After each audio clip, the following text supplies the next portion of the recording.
There we go. You're on. Hello, YouTube. What's Welcome up? back. Geekly Dose crew here. Of course, this is your bonus YouTube content. So if you are lucky, privileged enough to have the internet and be watching YouTube right now or later, here's your bonus content. Of course, we try to do bonus content on YouTube. Just, I guess, a little incentive to come over and check us out. We'll get into more of this later, but we know we've been gone for a while. But Just a little bit. yeah, we'll talk about that on the actual episode itself. But for now, we'll just kind of get into this bonus content. Sometimes we do a bonus trailer overdose. Sometimes we do a bonus this or that. For this episode, we're going to talk about Guardians of the Galaxy a little bit. We're not really going to do like this big in-depth review or anything because we feel like everyone has already seen the movie by now, right? I would hope so. Yeah. And if you haven't, go now. Pause. Yeah. Go now. Come back. Right. There's not really much to dissect about that, but since I think we did a previous trailer overdose for Guardians of the Galaxy, we felt like it would make sense for us to come on here and at least give our thoughts on it a little bit. Right. So that is what we're going to do now at this point. And we've all seen it, right? Everyone has seen Guardians of the Galaxy. Yes. I'll start. This is when I went to, during our 2-month hiatus or whatever, I actually did get a little miniature vacation in. I actually went to Houston and I went to see Paramore out there. Yeah, that's something I forgot to mention. Yeah, I went to see Paramore. Paramore is one of like my favorite bands, and I may or may not be in love with the lead singer. Okay. I may or may not be in love with the lead singer. I mean, our hair match, and it's completely coincidental. I swear. That's true. If you've seen Hayley Williams lately, look at Kaylin's hair. And these are the kind of things you will only see over at youtube.com/awesomepods. I forgot to mention the actual where you can find the video. Great minds think alike. Right. That's and that is where you can find it. Yeah. But while we were out there, like the day after the concert, we needed something to do. And I went with a group of friends, but I actually had a completely separate group of friends too that went, and they wanted to go see Guardians of the Galaxy. And there was a hotel that was pretty close, a theater that was pretty close to our hotel. There you go. So we went and checked it out. Then we did 2D. How did you watch in 3D or? It's been a while, so I don't remember, but I'm pretty sure we saw it in 2D. Okay. I'm almost positive. How about you? I saw it in 2D. Yeah, you see, long-time Geekly Dose listeners will know that I'm not a huge 3D fan, and I didn't feel like this would be one of those movies to. Well, I did see it in 3D. I did see it in 3D. It's all coming back to me now. Okay. Wait a second. Did I see it in 3D? 2D. He's the only one that's certain. Yeah, no, I think we just saw it in 2D.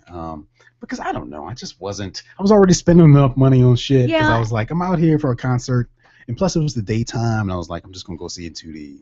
Yeah. Because actually, I think the only showing that may have been available at the time that we went may have been 2D. Yeah, and that was kind of how it ended up for us. We were going to lunch and then decided to go to the movie, and that just happened to be the only time that when we showed up. Mm-hmm. So. Mm-hmm.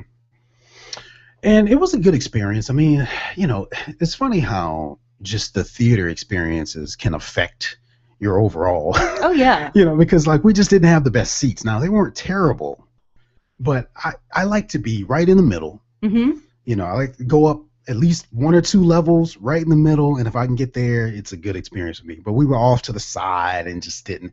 So, it's already kind of a bad start for me. Yeah. But with that being said, I mean, I like the movie. I mean, it's been getting all kinds of crazy, great reviews, and people are saying it's the best Marvel movie to date. I don't know if I would agree with that quite. Well, I don't know. I really liked it. If you know anything about me by now by listening to this, I'm a huge sci-fi fantasy person. Mm-hmm. I mean, that's just my favorite movie and TV series is Firefly and Serenity. So I really love the sci-fi fantasy aspect and stuff like that. So to me, it was an excellent representation, and it really introduced the characters really well for a lot of people who went, Guardians of the what? They'd never heard of these characters, and by the time you walked out of that theater, you were in love with these characters. Mm-hmm. I mean, the only way that I really knew about them was my son's been watching one of the Spider-Man cartoons that's currently out, and the Guardians show up at one point. So that's really the only way that I knew who Groot or Rocket Raccoon or any of those people were. Mm-hmm. So, but I think they did an excellent job of bringing these seemingly unknown to the majority of the rest of the world who's not as big a geeks as the rest of us. Mm-hmm. And really, you know, I don't want to say shoving them down your throat. But I mean, because in essence, Marvel, with all of their grand plans, that's what they're doing. They're going, here, let's see what all we can regurgitate and shove at you as fast as we can. Mm-hmm. So, but doing a good job without being overtly, you're going to take this and like it. Yeah, I mean, if there's anything to be said about this film is that exactly that. They managed to take one of the more obscure properties that virtually no one was familiar with, and now it's one of their biggest films, even more so than like Iron Man 2, Iron Man 3, like all the ones that people were super familiar with. So, I mean, I think it's a win for Marvel, obviously. Oh, absolutely. Yeah. And it helps to solidify all of their current and future properties, such as Agents of S.H.I.E.L.D., which is about to go into its second season, and they're working on Cap 3 and I think Thor 3 and all that other kind of stuff. So it helps to, you know, it shows that you can do the buddy group comedy action adventure outside of Avengers, you know, where every character basically had been established, short of Hawkeye. Hawkeye was really the only character in Avengers that we knew pretty much next to nothing about, because you see him a bit in Thor, but that's about it. So yeah, that's a good point. I didn't really think about it like that. I didn't either until it just came out of my mouth. Yeah, you can have, this shows that you can have like an ensemble type of a cast without, you know, them all needing their own individual films. Right. Which kind of gives and mass amounts of backstory. Right. Because, you know, we talked about that when we talked about S.H.I.E.L.D., you know, and Agents of S.H.I.E.L.D. on why the viewing had dropped off, because it was backstory after backstory after backstory to establish these characters. So they were really good about going, hey, this is pretty much your main character in Star-Lord. This is what happened. This is how he got to here. I mean, it wasn't even, I think, a 30-minute intro, if you want to say, into the movie and his backstory, and he was pretty much there, and they were right into the action. So I think they did really well to that, and I hope they kind of continue that as they're bringing in new characters, that you don't necessarily need an hour-long build-up for one character. Right. So yeah, it's just they happen to just get the right formula. James Gunn got the right formula, you know, the right screenwriters, and they managed to put together a film that most people enjoyed. He wrote it. He wrote it also. Yeah, okay. That makes sense. And I think one of the biggest things one of the biggest statements that this film makes, in addition to the ensemble casting, is that they can actually make a movie and let the director literally put his stamp on it, right, and it could still be good, right? Because that's something that the other Marvel films have kind of had a problem with, that, right? They lost a lot of their directors for sequels because the directors didn't really get to direct in the way that they would have otherwise. Because Marvel was always kind of stepping in and saying that, well, it's got to be this, it's got to be that, whatever. Right. And apparently this is the first film where they really just let James Gunn just do his thing. Well, I think with them with having someone establish like Joss Whedon and have him come in and do what he did and have him have, you know, writing control and all that, and the judgment that he had, it let them see, hey, you know, these are people who know the geek universe, know the comic book world, are going to sit back, and if they don't know as much about it, they're going to do the research, and they're going to make this vision as close to what we originally set within the comic books and in that universe as to what we want. They're going to make that match up. So I think, you know, taking somebody like Joss, who obviously I'm absolutely in love with as a director only, but, you know, taking somebody like that who has done the work that he's done not only on Firefly and Serenity, but Dollhouse and Angel and Buffy and, you know, all of these different properties, and seeing how taking that director's vision not only on the screen but in the written word as it's to be translated on the screen, letting them have that kind of, for lack of better phrasing, free reign, it really showed the capability that the directors could have. Right.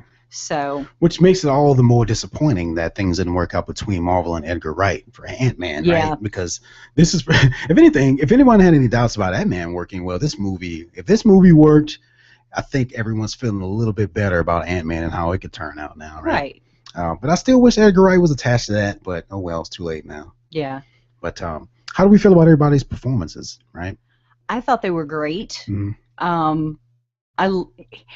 I've seen Dave Bautista in a few things, and I haven't been overwhelmed, but I haven't been underwhelmed. It's been like, oh, he's kind of good. And this is one of my other geek things. I'm a huge wrestling fan. Mm-hmm. Huge wrestling fan. So I've known who Dave Bautista was for years. Yeah. So to see him do what he did with this character was really awesome.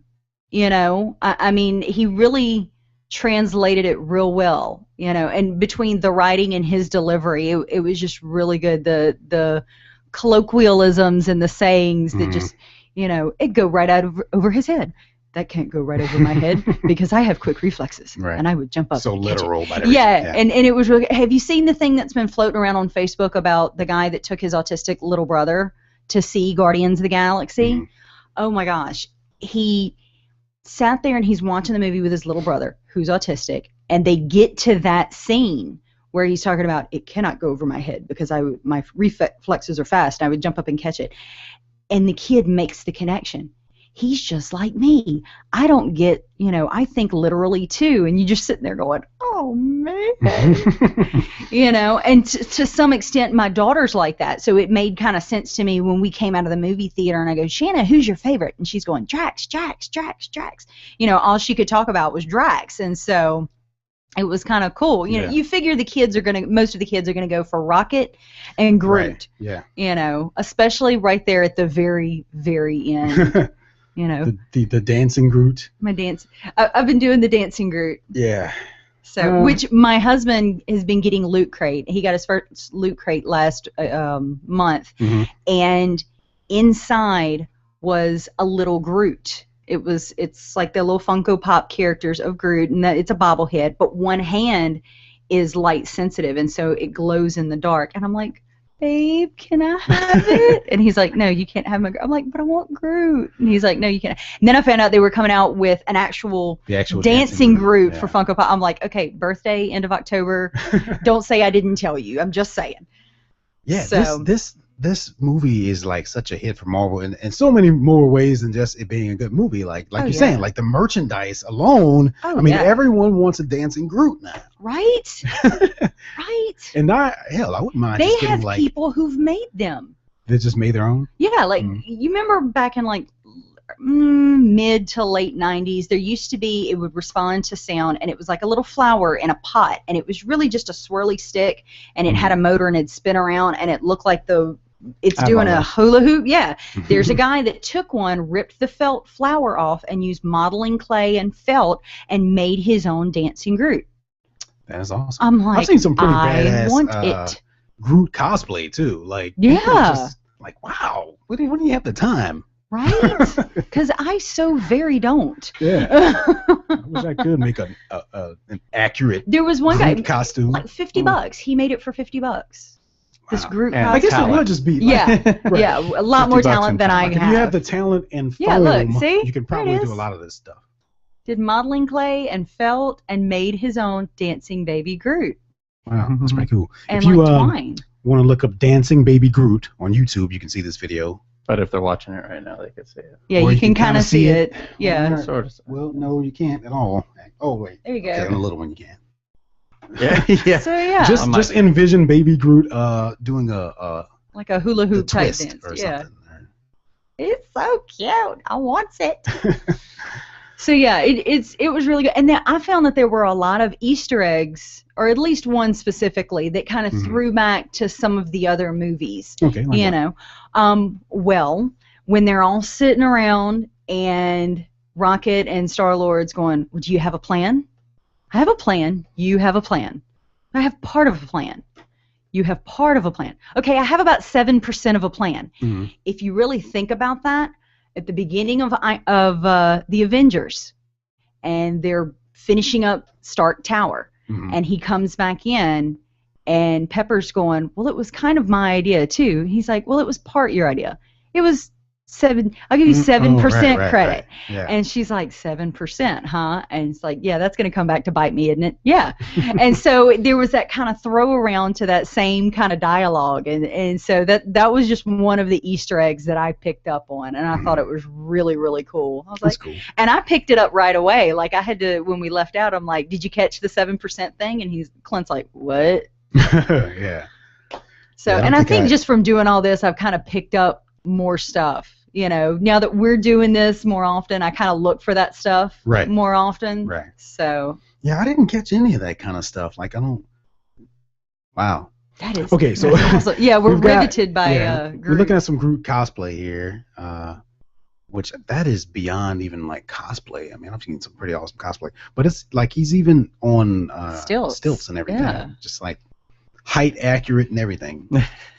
And a really cool Gamora. He just needs a raccoon. He needs a rocket. That'd be a tougher They cosplay just to do. didn't do Rocket, huh? Yeah, y'all couldn't get a little person to dress up? Right? Nope. Somebody go grab Tyrion Lannister. Throw him up there. But I mean, unless I'm forgetting something, were there any bigger ties to the Marvel Cinematic Universe as a whole here? I mean, I know the Collector was obviously at the end of Thor 2, and he's in Guardians.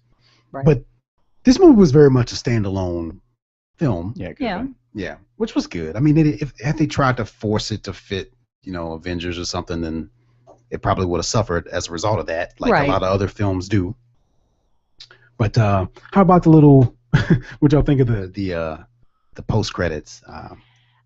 I mean, it was just kind of, we've gotten so used to having post-credit scenes where it's alluding to something else. And I've seen some, for lack of better phrasing, conspiracy theories on what it could be tying into. It's nothing. It probably is nothing. It probably is nothing. It's just fun. James Gunn said, Why not have Howard the Duck? But you know something, like, it can start as nothing, and then they'll be like, wow, people are really reacting to Howard the Duck. So let's actually consider rebooting that franchise. This is the conspiracy theory that I had heard. The reason that Howard the Duck was in there ties into Doctor Strange, because they've been talking about doing a Doctor Strange movie, the possibility of Joaquin Phoenix playing him, all this different kind of stuff. The tie-in is that at one point in the comic books or one of the cartoon series, I can't remember which one, Doctor Strange brings up that not only does Howard the Duck have the massive understanding of Quack Fu, but he has the ability to do magic. He does not have the patience. He tried to teach Howard the Duck, and Howard was like, nah, I'm good. Yeah. I just don't have the patience for it. I'm not interested. Yeah. And so that's the theory that I saw. It's supposed to be a tie-in with Doctor Strange. I don't think it's quite that much. No. But it was just fun. Yeah, I mean, everybody loved the old Howard the Duck movies. It's terrible. Oh, yeah, it's totally, yeah. But it was one of my awful. favorite films, like, growing up, because I didn't know any better, But Right. they managed to pull off a talking raccoon, so let's just be happy with that. Right. We don't need any duck movies or anything. Not yet. Not yet. Not unless it's DuckTales, the live-action CGI movie. I would watch that. Yeah, Right? yeah. I had to think through it. I wish they would bring DuckTales back in some form. Right. Just a new DuckTales was cartoon. Awesome. I mean, it was one of the best cartoons ever. And they bring back all this other crap, Right? DuckTales. That's right. Listen to me, Disney or whoever owns that. Disney. It should be Disney, yeah. I had to think about it. It's like so many ducks out there. I can't remember Right. Who owns them all? Well, that was the whole thing with the original Howard the Duck comic book. Like, Disney started to sue him because he looked way too much like Donald. That's And true. so, That's true. They look a lot like Donald. and now he kind of That's funny. Disney owns Marvel, and Yeah. so It's funny how I just never. Howard and Donald that could just connection hang before. out. Yeah. But yeah, overall, I think it was a great movie. It was very well done, very well executed. Mhm. Y'all know who that dog is at the end? I forgot. It's Cosmo. Cosmo. I was Cosmo, almost right. going to say crypto, and I went, nope, somebody's going to Yeah. beat me over the head with a shovel. Which I'm not I'm at all surprised they didn't make familiar him with talk. Cosmo, to be honest with you. What He- is his story? He was sent in space by the Russians, but then, ended up in oh, that okay. other He universe. ended up in some Yeah, the black same, hole or kind something. of the same thing that happened to Rocket, with the experiments and everything. So he Okay. has telekinetic abilities, Hmm. and he can talk and all that fun stuff. Yeah, that's cool. And it's cool that they just, I mean, yeah, they could have foreshadowed some other movie, but it was his own Could have thing made that him still say worked. something, Yeah. or just like grunt as he walked by or something, instead Mhm. of licking his face. Considering he was trapped by him. Howard looks awesome, especially compared to the original Howard we all saw in the movie. Looks much better. I think it would have been hilarious if they got their costume out. Right? Right? Because that's the one we know. Right. Yeah. Just, I mean, it's pretty close. If they wanted to Pretty bring him close. back for real, then go ahead and CGI him. But Right. till then, just use Go with the use the costume. puppet. Well, yeah, I mean, like I think I told you guys before we started that I didn't have much to say about Guardians of the Galaxy. I mean, it was, I think it's because unlike all the other Marvel movies, I didn't feel like I had a personal stake in this film because I Right. was so unfamiliar with the Guardians anyway. Right. So when I watched it, it was just kind of like its own movie. It didn't even necessarily need to be tied into Marvel. So I just took it for what it was, and I liked it. And I'm really looking forward to Blu-ray because I need to watch it again. I don't know.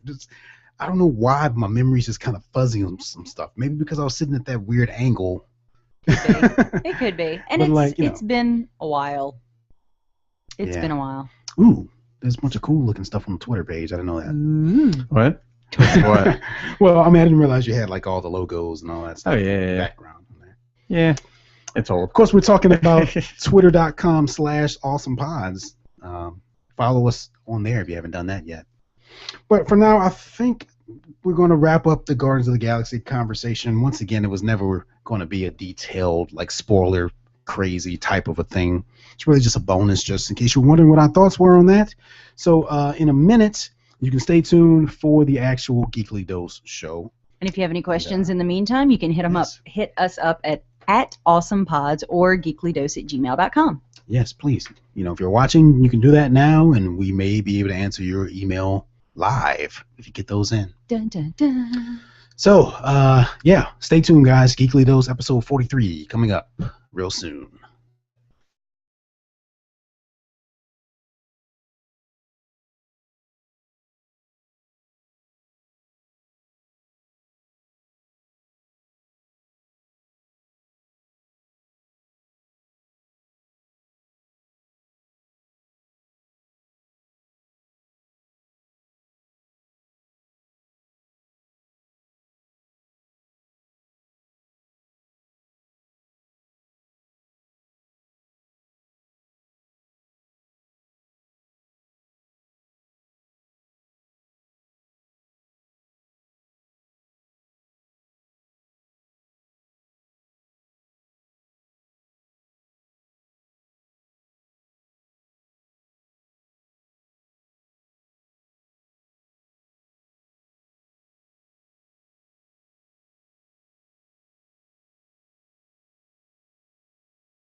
Hey YouTube, we're back. But now we're going to start the show.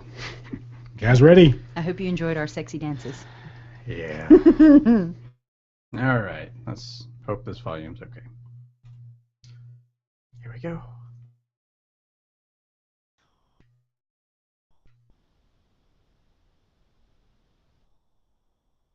False alarm. Yeah, False alarm. We're testing the low levels.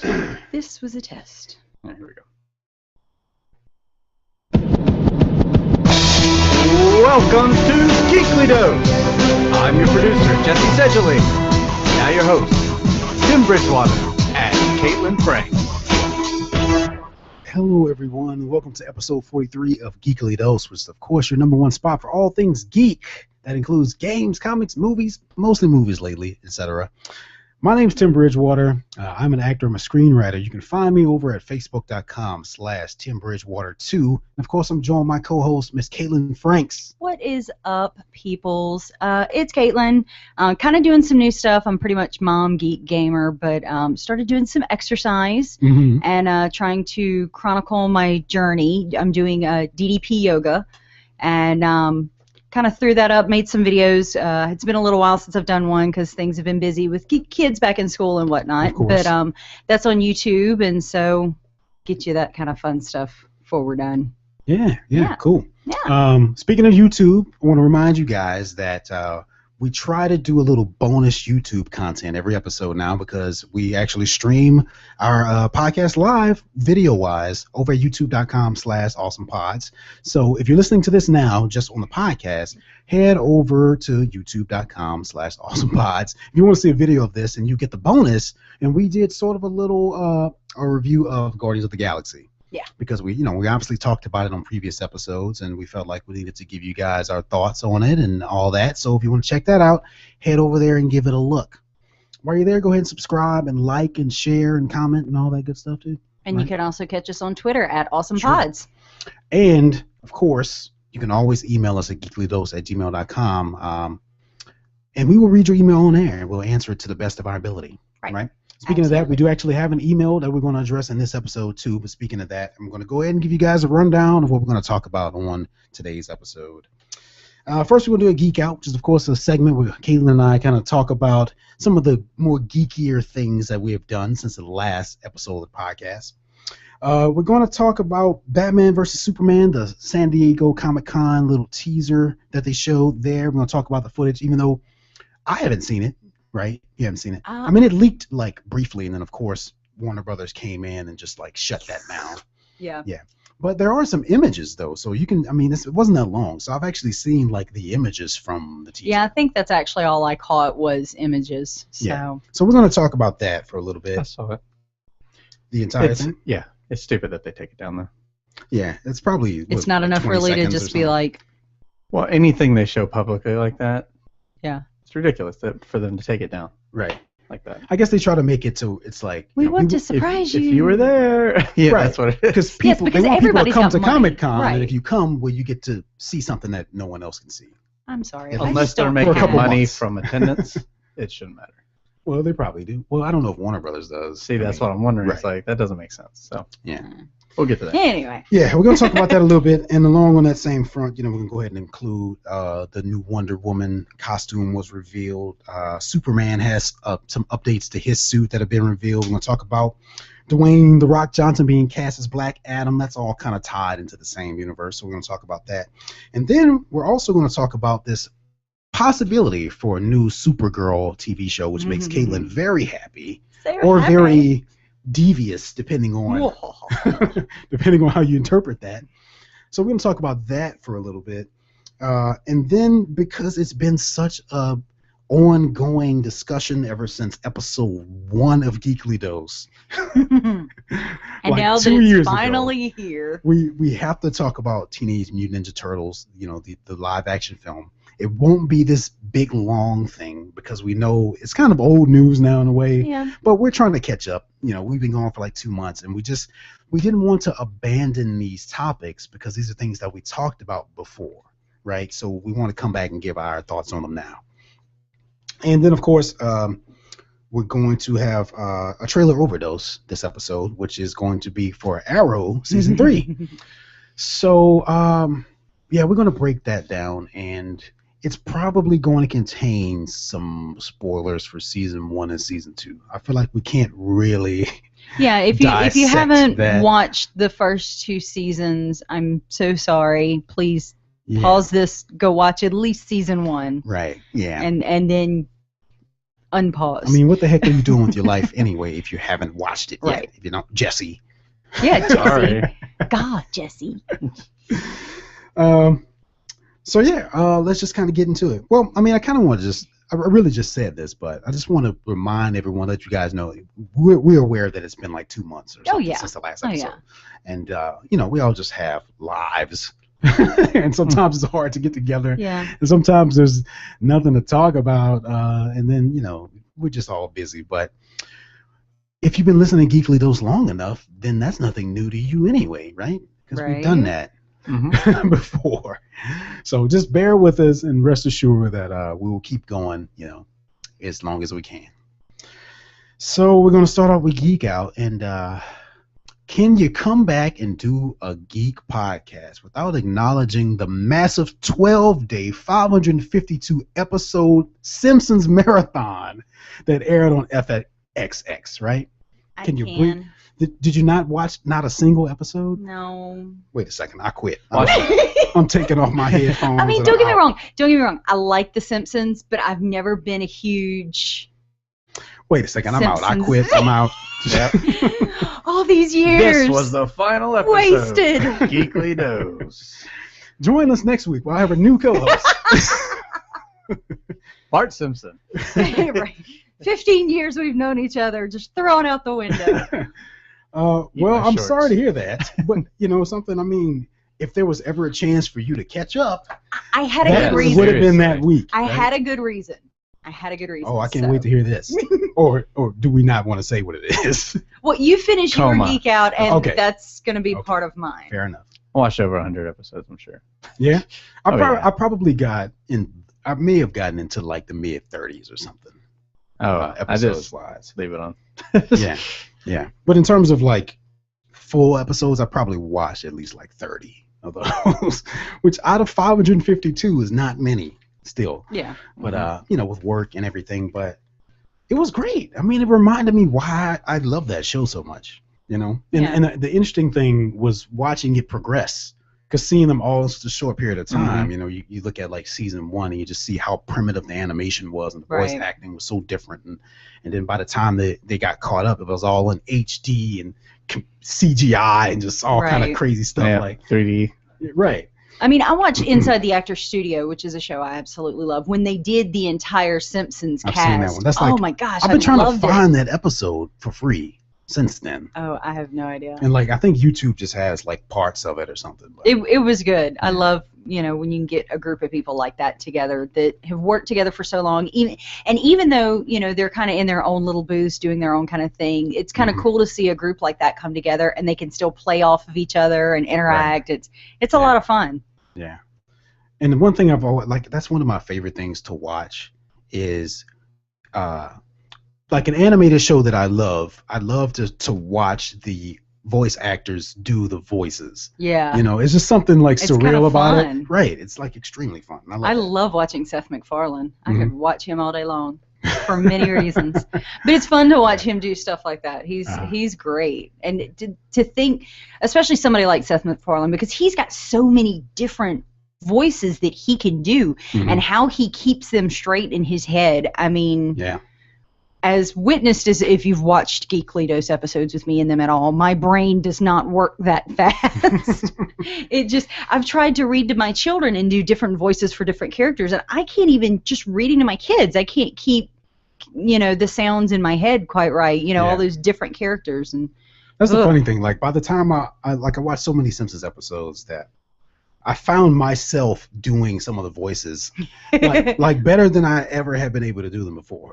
Right. And the funny thing, you know, and I've been knowing this for years, but, you know, there's really just like a handful of actors that do most of the voices on the show. I mean, Yeah. like Hank Azaria does like 8 or 9 characters. Right.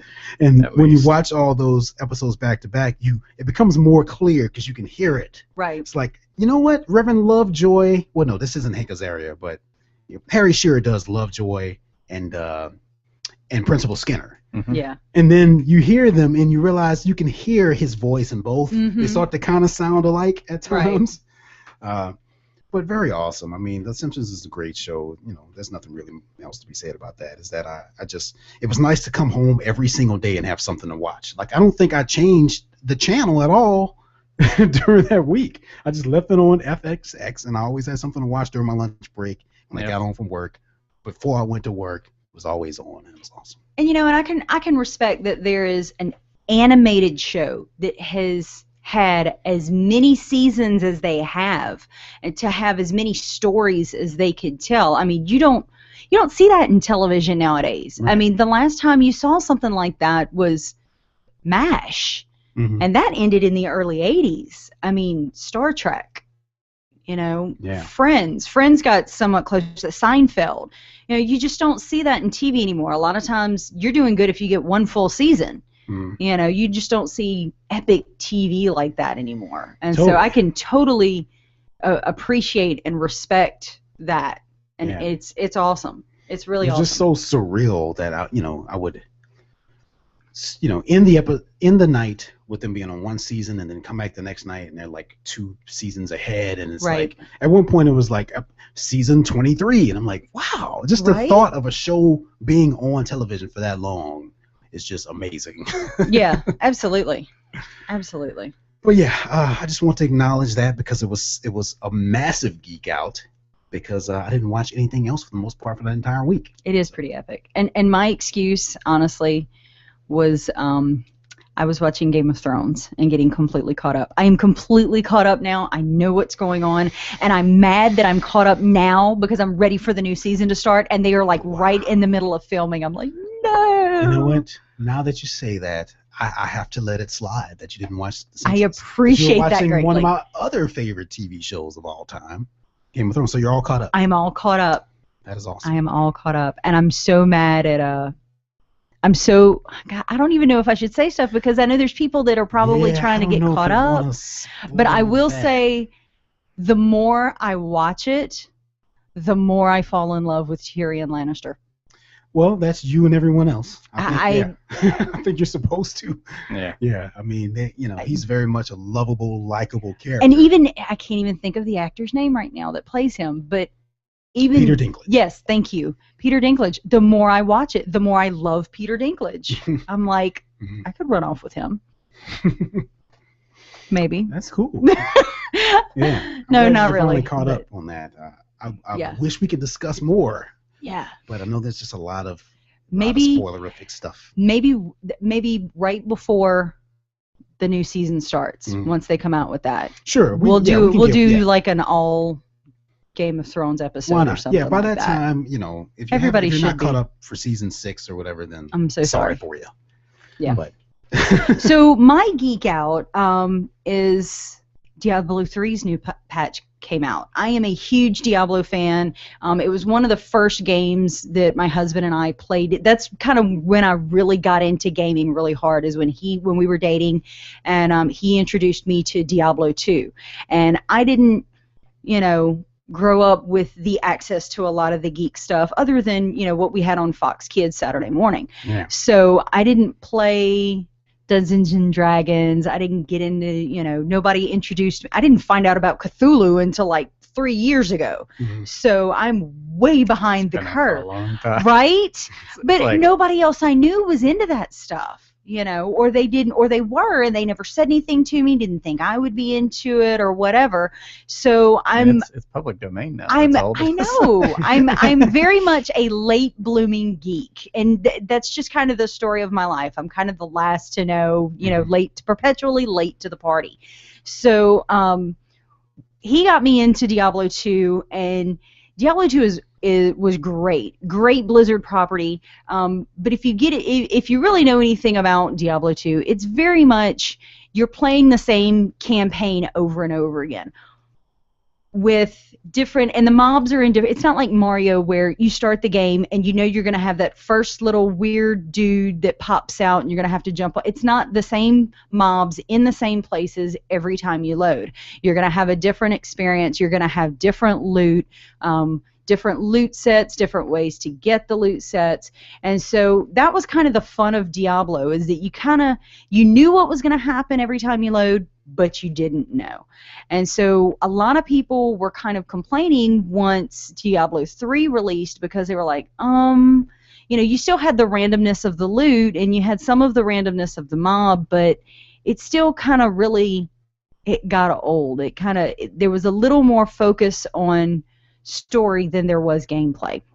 When they released the Reaper of Souls expansion, they really kind of took a step back, because if you get through the end of the original Diablo 3, once you finally get through all of those acts and levels, it really felt like it took forever. They did a great job with it, don't get me wrong, but there was a lot more focus on story than there was gameplay. When you got into Reaper of Souls, that once you played through the Reaper's expansion storyline, it went by quick. Mm-hmm. But they added a lot of things so that you would want to continue to reload and play and play and play. They added Paragon levels that allowed you to add bonuses to your stats in different ways.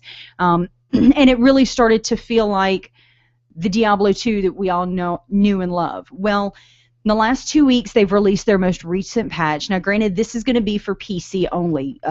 Consoles are just now getting the Reaper of Souls expansion, so I don't think they're quite up to this patch as of yet. One thing that they've done with this patch is they've introduced seasons. And what that is basically is you create a new character completely from scratch. Each season lasts 6 months. Typically when you create a new character right now, it's not always completely from scratch, because you've already played through most of the time, and so you've unlocked all of your extra craftsmen and artisans. You've got, some gear, that's in your stash, because all of your characters share one stash, one bank, as it were. Mm-hmm. So if you pick up, if you're playing a wizard and you pick up a bow that's specifically for demon hunters, and it's got really good stats on it, you can throw it in your stash, and then when you make your demon hunter, you can pick that up. So with the season character, you don't have access to any of that. No artisans, no gear, nothing. You do have the ability to change your levels, so you can make it harder, master, expert, nightmare level, hell level, however difficult that you want to make it. You can bring it up, scale it back, whatever. You can play in groups, but only with other seasoned characters. And the cool thing is your drop rate on epic items is a lot higher on seasoned characters. The other cool thing is once you get to the end of the season, which at this point is going to last 6 months, anything that you acquire on that seasoned character, if you have room in your stash, all of the gear, all of the gems, everything will go into that stash, and at that point, you can bring it back to your regular play characters. So it was a really cool thing. I just made a Crusader, which is one of their new playable classes, which is very much a tank, which in some ways I was really happy to see, because they didn't really have, even though they had a barbarian, it wasn't so much of a dedicated tank. There wasn't a whole lot of skills that, like taunt, or like, hey, over here, to distract all of the NPCs to get onto your character and away from everybody else. The Crusader has a lot of abilities like that, so it gives you a dedicated tank, because a lot of people are playing together. So I know we have a lot of people from my World of Warcraft guild, the Element, playing together. Clint and I play together. We have other friends that we play seasons together. So it gives you that dedicated tank, and the Crusader also has some healing abilities for the group as well. Wizard has some of those as well. So it gives you the ability to get together with your friends, and for lack of better phrasing, just because I've played so much World of Warcraft, it's almost like raiding, but not really. So you can have a tank, you can have a DPS, you can have a healer, but I mean, as long as your difficulty isn't set too high, you can just go through. Like, I had mine on normal difficulty when I started, and I was just plowing through crap. I mean, just hack and slash. It's like, I'm going to kill you all. And the drop rates are great because, I mean, trying to get a legendary, especially when the game originally came out, it was like pulling teeth. Even in the rifts that they've done, which are specific areas that they created outside of the storytelling gameplay. It was just wasn't all that easy, or at least I found for me. The game may not like me to get legendaries. Whereas playing on my Crusader as a seasoned character, I hit level 14 and I already had a legendary two-handed sword. I mean, that was practically unheard of, even in the initial Reaper of Souls expansion. So been kind of geeking out on that and playing that and getting psyched up for, because we're getting to the end of the current expansion for World of Warcraft, and they've released the new Warlords of Draenor cinematic and given some more information, and BlizzCon is coming up in October, so I'll probably be buying the virtual ticket for that and checking that out. I'm a huge Blizzard head, I guess you could say. So I'm getting really excited for Warlords of Draenor. I've already bought my expansion. Preloaded, so it's gonna be fun. It's gonna be fun. So that's my geek out. All right, and this is one of those games that I've never played. I'm so sorry for you. Yeah, but we've talked about it before because I think when this one came out originally, I think Steven reviewed it and kind of talked about and went to like this huge detail about it. I mean, if you're familiar with Geekly Dose at all, Tim Bridgewater doesn't really play a lot of RPG type fantasy games. I do feel like I am missing out on something. I really do. But for some reason, they just don't. I guess I just haven't found one that interests me enough to get into. I usually stick with my action adventure, and But I am kind of hurting for something to play now, because I started playing Uncharted 2 again. That's how bored I've been in terms of games. Wow. Definitely find somebody that's got it and just say, hey, can I bum it off of you for a few days? Just get the basic one. Try it out. Try out all the classes. I'll give it to you. Witch Doctor is awesome. So there you go. See? I don't know how it translates to console because I'm more of a PC gamer, especially with Blizzard games. Blizzard's had a habit in the past especially that they just don't do great console games. But they've wanted to. Yeah. They did do some way back in the day, like early PlayStation. But a lot of their stuff is just no way to translate it well to console. And so they gave it a whirl with this, which I could see. I mean, they did a Baldur's Gate, which originally was on PC, and then they did a Baldur's Gate version that was on Xbox. And it translated fairly well, which of course wasn't Blizzard that did that. I want to say that was BioWare, if I'm not mistaken. I could be wrong. So if I am, I'll get yelled at when I get home. I know, because that was the other game we played. The thing that really got me into gaming and my doorway to geekdom was definitely my husband. He's probably a bigger geek than I am, and the two things that he had that we played all the time was Baldur's Gate and Diablo 2. Mm-hmm. So, which is a lot of fun. Okay. All right. Yeah. Well, this Diablo game keeps coming up. Maybe one day I'll be convinced to give it a shot. I think you should. I think you should. Okay. Well, I just have one more thing I want to mention, and mostly because we reviewed this film, and it was an overall negative review because it wasn't one that any of us were particularly crazy about, and that is Amazing Spider-Man 2. Now, the reason why I'm bringing this up is because the Blu-ray was recently released, and I bought it, which you're probably thinking, why the hell did you do that? Because you didn't like it. You go back a couple episodes, you can hear our review of that if you want to hear the details of that. Well, I'm just basically going to tell you why I decided to get it, okay? For one thing, I have a 3D TV, which means at time, every now and then I have to buy a 3D movie, or I'm just not getting my money's worth from the TV, right? That makes sense. And a movie like Spider-Man 2, even though the 3D wasn't amazing, wow, I just had to use that word. Yeah, you did. I decided to go ahead and pick it up in 3D and everything because I said, well, I got to have it. But most importantly, very much like The Amazing Spider-Man 1, which I also own, there's tons of bonus features. Yeah. Right? And that always excites me. And I was so impressed by the amount of bonus features that The Amazing Spider-Man had. I said, well, I'll probably be just as impressed with the ones on this one. And I was. There's all kinds of stuff. There's about 10 or 11 deleted scenes. And with that being said, I wanted to see if any of those deleted scenes, had they been in the film, would the film have been better? Right. And the answer is no. The movie's still terrible. Did they? Let me ask you this, because deleted scenes are kind of weird for me. Like, I would almost rather, if they're going to do deleted scenes, not throw them in. I mean, throw them in as an option for the special features, but I'd love to have an option where, you know, you could play them where within they were the context of the film. Yeah. Right. And usually you get that with director's cut, you know. Right. So. And I was really hoping there was a director's cut on there, and there's just not. It's just nothing but a Is there at least cut. a decent gag reel? I don't think there's a gag reel at all, actually. I think every DVD should have a gag reel. Right. I mean, because you know there's tons of stuff. Right. That is like my favorite part of any movie. Like, that's why I almost hate like renting from Redbox, because it's a rental version of the DVD, so you don't get hardly any of the special features if you get them. I'm like, just give me the gag reel. Right. I just want the gag reel.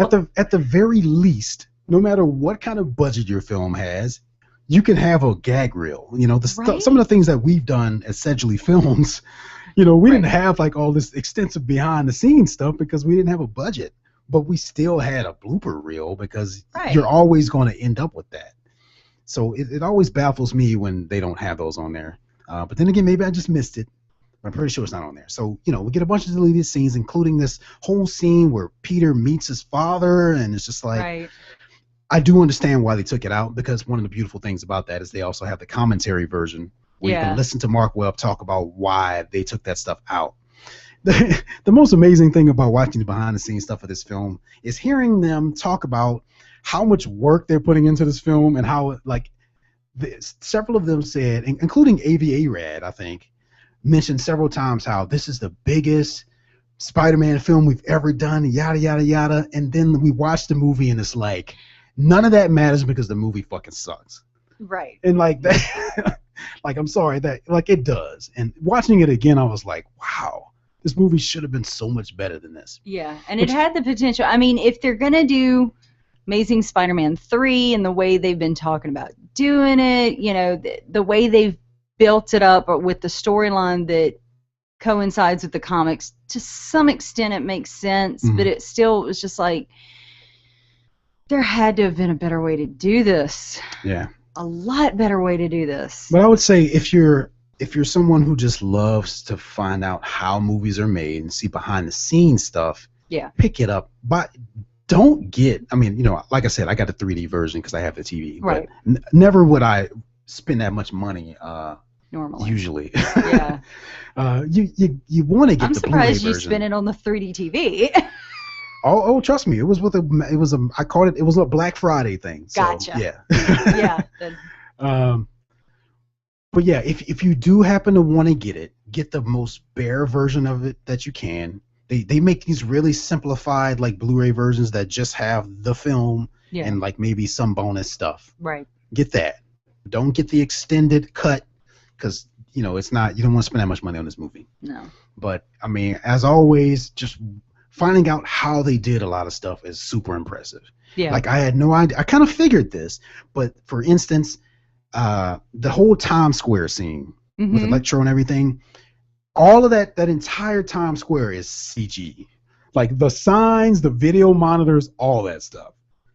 That's amazing, sense. Right? Yeah. Like, it would make sense, but because I mean, there's no way you film can that in shut Times Square. Yeah, because Times Square is like constantly. I mean, 24 hours a day. There's crap ton of people in Times Square, so you can't really shut it down. And that's a really big scene. Yeah. And they obviously, when Electro destroys all the buildings, that was CG too.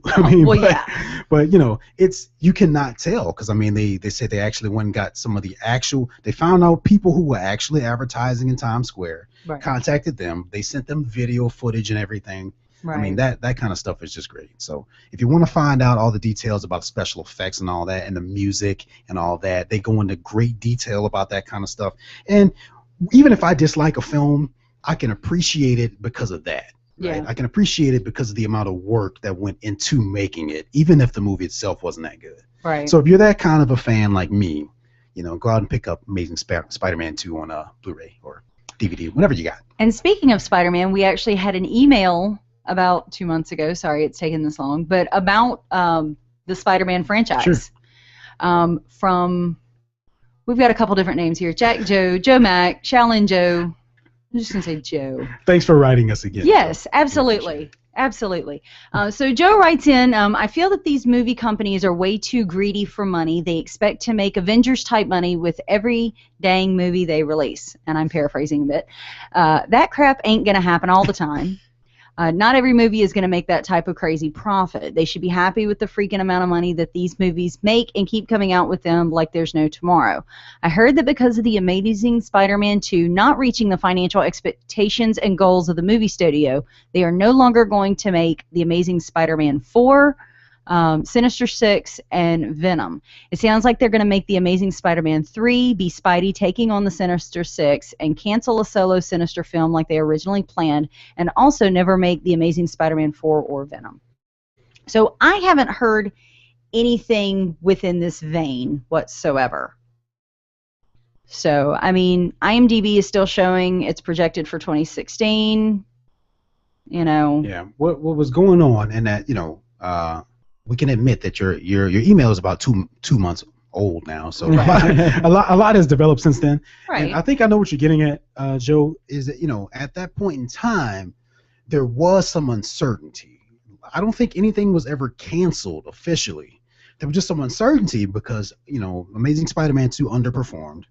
And you make a comment in your email about the companies just being happy with the amount of money that they make and they should keep making movies. Unfortunately, companies don't work that way, Joe. Not so much.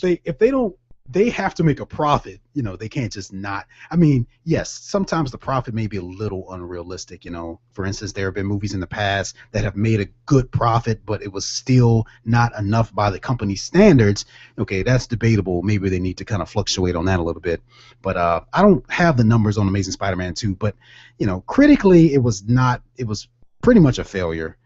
It did way less than like every other comic book movie that came out that year. I mean, this year, and it's just, I can understand why they would be, kind of skeptical about another one. But as far as we know now, everything's back on track, right? They're still talking about Sinister Six. They're still talking about Amazing Spider-Man 3, although it may not come until after 2 or 3 other films, because now they're even talking about doing a female-centered movie that takes place in Spider-Man's universe.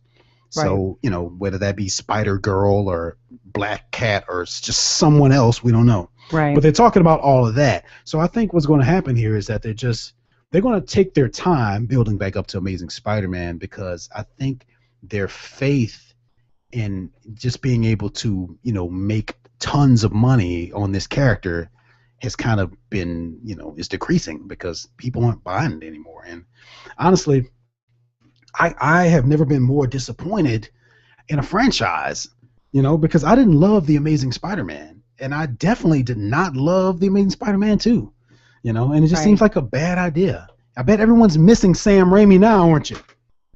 Right. Everyone started talking shit about, as soon as they said they were going to reboot it, it's like, well, Tobey Maguire sucked anyway and all this. Really? Do you still feel that way after watching Amazing Spider-Man 2? Tell me which one's a better movie, Spider-Man 2 or The Amazing Spider-Man 2? Okay, no for contest. my thing, I love Sam Raimi. I would like to see Sam Raimi and Andrew Garfield. Yes, exactly. And I love Emma Stone. Emma Stone can do no wrong as far as I'm concerned. I agree with that. So, I mean, oh man. I have a long-standing love of Sam Raimi, like back to Hercules: The Legendary Adventures and Joxer the Mighty. Okay, right, taking it way back. So, but I mean, Ted. Yeah. Yeah, his brother. Yeah. That whole Raimi, Right, and Bruce Campbell's in there in like every other episode. Right. So, I mean, it's. I think that would be better. Do Sam Raimi with Andrew Garfield and Emma Stone. Well, you can't do Emma Stone now. Of course, we would never see that, but. No, we wouldn't. But Yeah, but you know, I just still prefer that Raimi trilogy, man. I mean, even though Spider-Man 3 was bad, I think it's a better movie than Amazing Spider-Man 2. And please, by all means, send your hate mail directly to geeklydose@gmail.com. Yes. Because I will argue that down at any moment in time. Because honestly, really, Amazing Spider-Man 2 made a lot of the same mistakes as Spider-Man 3. You know, but I have to say that I prefer Spider-Man 3 just because, well, I just prefer Raimi's whole universe more so than this one. It's not a Tobey Maguire, Kirsten Dunst thing. It's a Sam Raimi thing. Yeah. And I can see that because I wasn't overly impressed with either one of those actors either. Mm-hmm. So, but I love Sam Raimi. Yeah. Which I didn't have a problem with the actors. No, not not when people so much, talk about it, they usually bring up Kirsten Dunst. They usually bring up Tobey Maguire.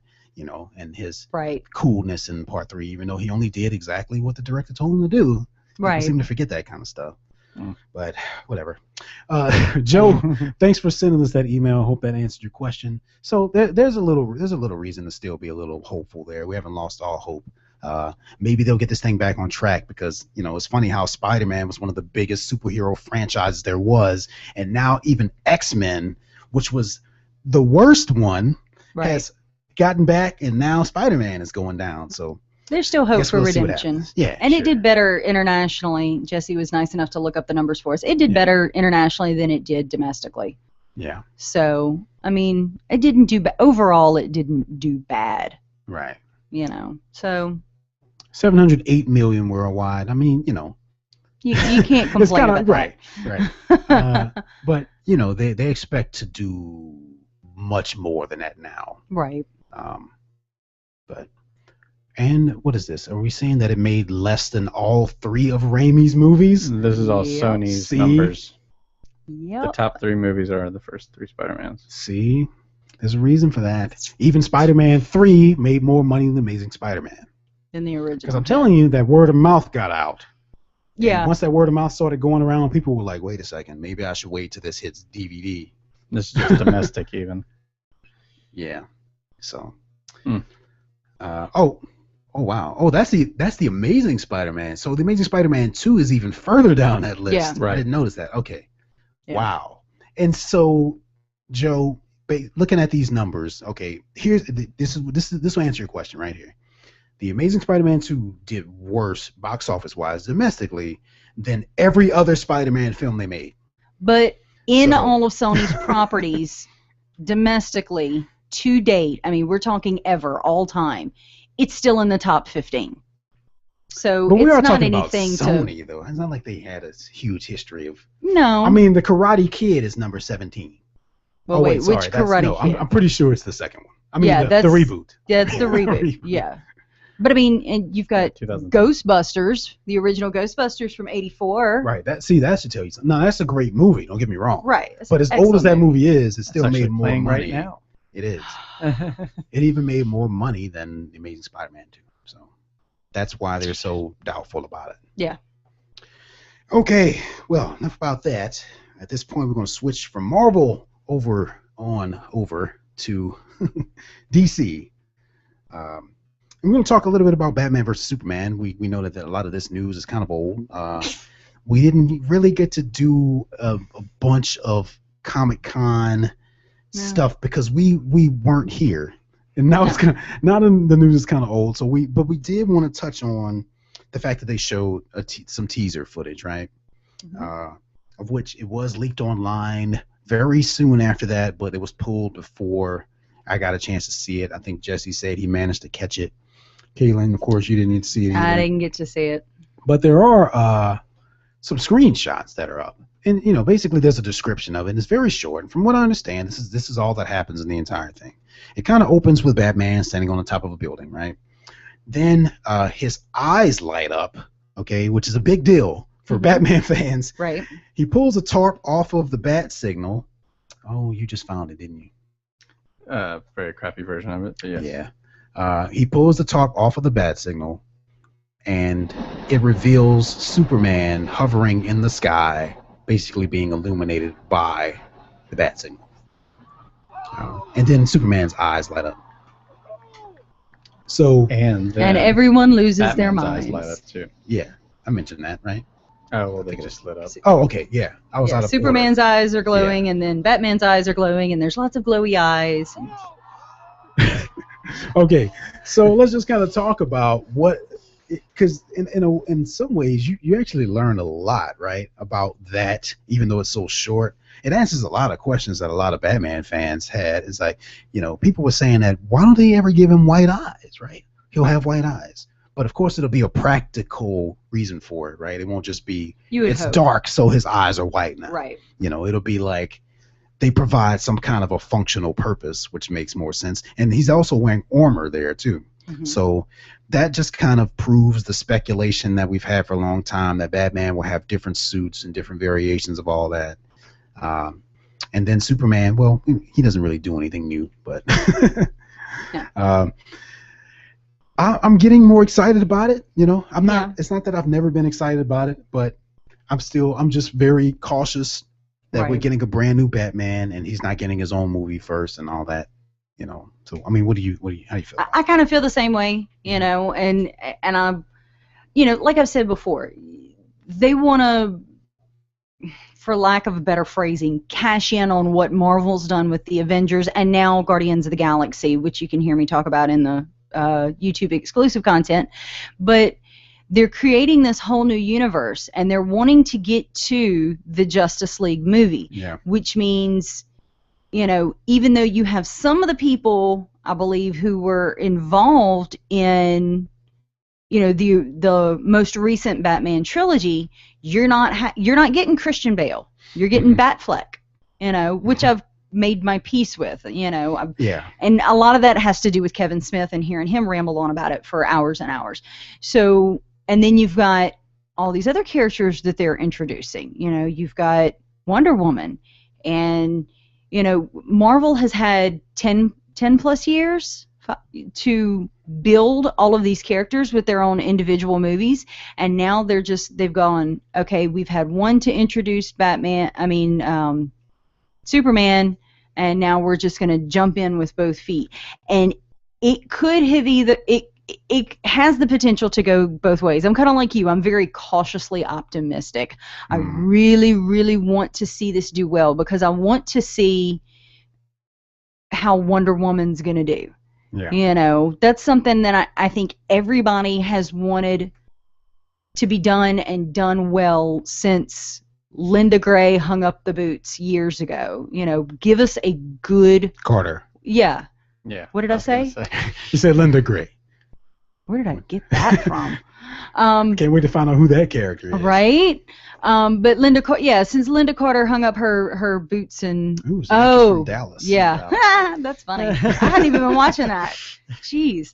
But yeah, since Linda Carter hung up the boots and the rope, everybody's been wanting a good incarnation of Wonder Woman. And I was very skeptical on Gal Gadot, which we've talked about before, because she is more known as a model and a lot thinner, and Wonder Woman's a flippin' Amazon. She's not meant to be rail thin. Yeah. Like you see the pictures of Gal Gadot. She's... Yeah, well, let's talk about that. Let's go into the conversation about the costume then, Okay. since we're heading in that direction. Just based on where you were going with that, what do you think about Gal Gadot in the Wonder Woman costume? The photo that was revealed. I like it. Okay. I like it, because I still think she could be a little bit, not bulkier. I don't want to say that. That's not quite right. But she is a warrior. She is a warrior woman, a warrior princess, and this looks like armor. Mm-hmm. And so that's what kind of gets me excited. You see her at least somewhat up armored, and she has a sword in her hand. I really like it. I really like it. There's not... I mean, you kind of get used to some of these movies. Like, there's a color tone on a lot of these movies, if you know what I'm saying. Especially with, like, the Batman movies. It was very flat and dark. Especially, like, you really get a sense of that in the old Tim Burton Batmans, where everything is dark. You're doing dark colors with just about everything, unless it's, Jack Nicholson running in as the Joker.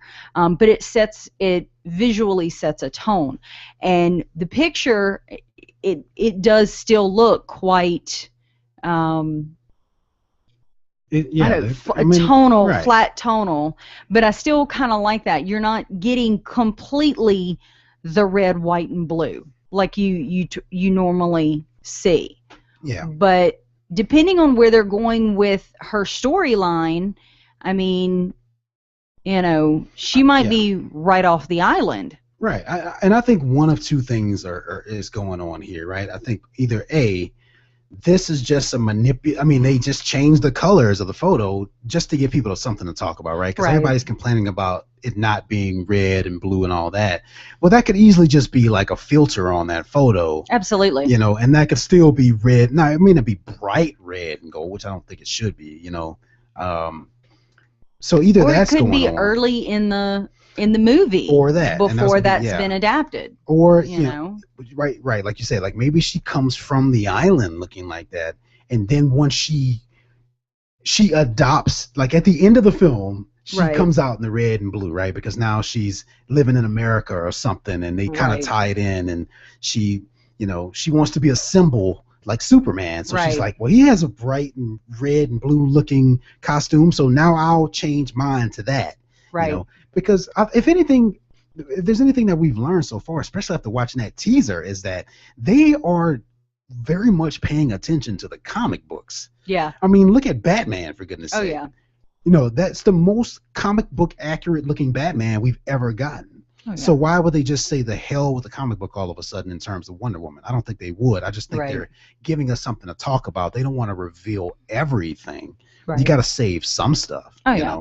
And I think that's what they're doing with her. And I mean, even if it just stays this color the entire movie, I mean, it's still not a bad look. I mean, even from this movie, the majority of the chest piece from what looks like to be a W belt to between the eagle that's crested on the top of the chest, it looks like it could be some red tones in there. The bottom of the skirt.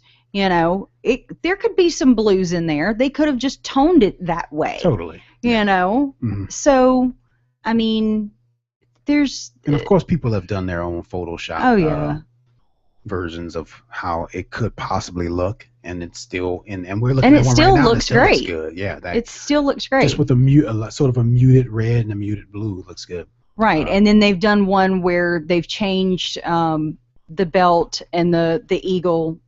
They've done one where they've left it gold. They've done another one where they've made it and the boots and the bracelets, the cuffs, silver. Mm-hmm. And I do like the cuffs. I like that they're longer. As opposed to Linda Carter's ones. Bracelets. Yeah, they're not really bracelets. It looks like a piece of armor that could deflect a bullet. Exactly. And that's what I love about it, is that they made those things to where it looks like something that a person would actually wear in battle, as opposed to just being like these little things that don't really protect anything. Right. These look like they'll protect her forearms, right? And she also has the lasso, too, which I was personally wondering if they were even going to bring that thing into the movie. Mm-hmm. Because, I don't know, it's always been kind of hard to rationalize an Amazon warrior having a lasso that's so associated with cowboys. Right. What about the invisible jet? I was going to bring that up next. That's the question, though. Like, are they going to make her be able to fly like the new version of Wonder Woman? Because, like, Wonder Woman can, like, fly now. Yeah. But would they do that? Like, do you really want to make her powers that similar to Superman right off the bat, at least? I don't think you do. I would keep her grounded. That's what I would do. I don't know. She doesn't need to fly at all. Give her the jet. That's the way I feel it. Well, we know that damn jet is not going to be... Well, but she's still, I mean, even in the... We can't do an invisible jet. I'm sorry. That's a little too lame. Even in the 60s, 70s Linda Carter version, she could jump really high and jump very far. Yeah. I think they should... Jesse's giving a look at his invisible jet. There you go. Which is not a euphemism for anything, I swear. No, it's an actual... It's actual invisible Hero jet. Clicks piece. So you don't see that being in the movie? No, not so much. They would have to find the most creative way possible to show that, and it'd probably just be like a cloaking device where it's reflective or something. Just be her doing this. Just like Like, what is the what's the name of the big ship in the Avengers? The big Oh, the helicarrier. the helicarrier. Yeah, like it can do that. It I can remembered cloak something. itself. Right. Wow. You're slacking, Tim. Yeah, if they did it, it would be like that. But there's no way you can rationalize this Amazon woman having that kind of technology. I mean, come on. Like maybe later Not to on, that extent, Batman makes one for her in one of the future movies. Right. But in this one, no, she doesn't even need to fly. Maybe she can just jump high. You are missing some interesting stuff if you're not watching us on YouTube right now. Oh my gosh. YouTube Awesome Pods. Yeah, just make her like be able to jump relatively high. Yeah. That's enough, because I think I mean, who knows? We probably won't even get that much of her in this film anyway. At least not as Wonder Woman. Well, I'm it sure makes as you Diana wonder she'll be. with them releasing her you wonder. of this footage in this costume. It makes you wonder. It does. So. It does, but it just feels like there's Makes so you much wonder, else going on in this woman. movie already. Yeah. Like with Cyborg sort of being in there, and then there's Lex Luthor, and of course there's a new Batman, and we don't want to go Amazing Spider-Man 2 and Spider-Man 3 there's still talk route. about Aquaman. Of which Has that ever been confirmed? I don't think it has. It's funny because I want it to be several so much. Several sites have posted that it's official that Jason Momoa is playing Aquaman in Justice League film, Oh, right? I want it to be. But my favorite site that I usually go to for everything, and they're usually always right, Screen Rant, I'm pretty sure has not posted that. So until they post it, I don't believe it. So Yeah. I'm going to stick with that. I'm not going to believe that it's official. Now, I'm sure he's in talks. I mean, of course. Yeah, see, they haven't. No. So. I really want. The more I think about him especially after watching Game of Thrones, That's and right. seeing him as Yeah. Carl Drago. Oh, I was so upset. You know what I'm talking about. I was so upset. Yeah. No. That part where you're talking about the part where he bumps his knee on the boulder, right? And then that part. Yeah. That was devastating as well. Because yes, you start the season hating him, and about halfway through the season you fall in love with him. Right. and- It actually ends up becoming a pretty cool story there. Right. Between he and Daenerys. Oh, But yeah, you that can would just be leave cool. it right there, Jesse. Yeah. That would definitely be cool if that happened. Let's talk a little bit about because also new Superman has a suit his suit has sort of been retooled a little bit. A little bit. It's brighter, Yeah. most noticeably, right? Yeah, and I think that's the majority of it is really just. Yeah, a lot of it's it kind of looks brighter. the same. If you've been following the ice bucket challenges, he and Right. What's her face, Amy Adams, did it not in character, but dressed as costume. their Yeah, he's just sitting there in the full Superman suit. Right, and they each get one bucket each, and then she walks off, and then it's like trash can after cooler after humongous Tupperware chest. I mean, on this poor man, all over his head. I And guess they're thinking, well, he's it Superman. was he's so gotta- depressing to watch. It hurt. It hurt. But I don't have a problem with it. I mean, we don't want to go incredibly bright, but if they want to, because even though we've seen, because we haven't seen any official, we've seen like a set photo Right. of him. We haven't seen like anything after editing, because even after editing, they still may darken it a little bit. But it looks good. I mean, that's just something that you can tell that they've been paying some attention to people's complaints. One of the main complaints about Man of Steel was that, that the suit was too dark and all that, and he still doesn't have trunks, which is good. I mean, there's no reason to add that. Right. Well, but it's especially with Zod showing up and talking about destroying the whole world to take over. It wasn't exactly a overly happy movie. Oh no, not at all. You And know, that's one so of the I main things think about it. and that's so it makes sense to me to make it lighter now, because you're bringing a character from the DC universe who is very dark, has a very dark past, operates mostly in the dark in Batman, obviously is who I'm talking about. Mhm. You want to create that crowbar separation. Yeah. You want to play with those dynamics and bring that out. I mean, Superman, you'll see him any time of day running in to save the day. Batman, for the most part, it's like the old intro. I am the terror that flaps in the night. There's more than one reason why he's called the Dark Knight. Mm-hmm. So to me, it makes sense. Did he to say have that? What? Was that a line that Batman said? Yeah, they in one of the cartoons. I am the terror that flaps That sounds so in the like night. Darkwing Duck, like. Was It it? was Darkwing Oh, dang! But he stole the idea from Batman. Darkwing Duck is obviously based on Batman, so we could go with it. Because the reason, I'm sorry, I was like, that doesn't sound like something Batman would say. You know why? You know why that's in my head? Because you were talking about DuckTales earlier. That's why. And when DuckTales did so well, they brought in Darkwing Duck. See, but you know what? Please bring back all these Duck characters because I love all of them. They were great. Gizmo Duck. I want Yeah. them all. DuckTales, I want all of them. Boy, I hate it when I'm early.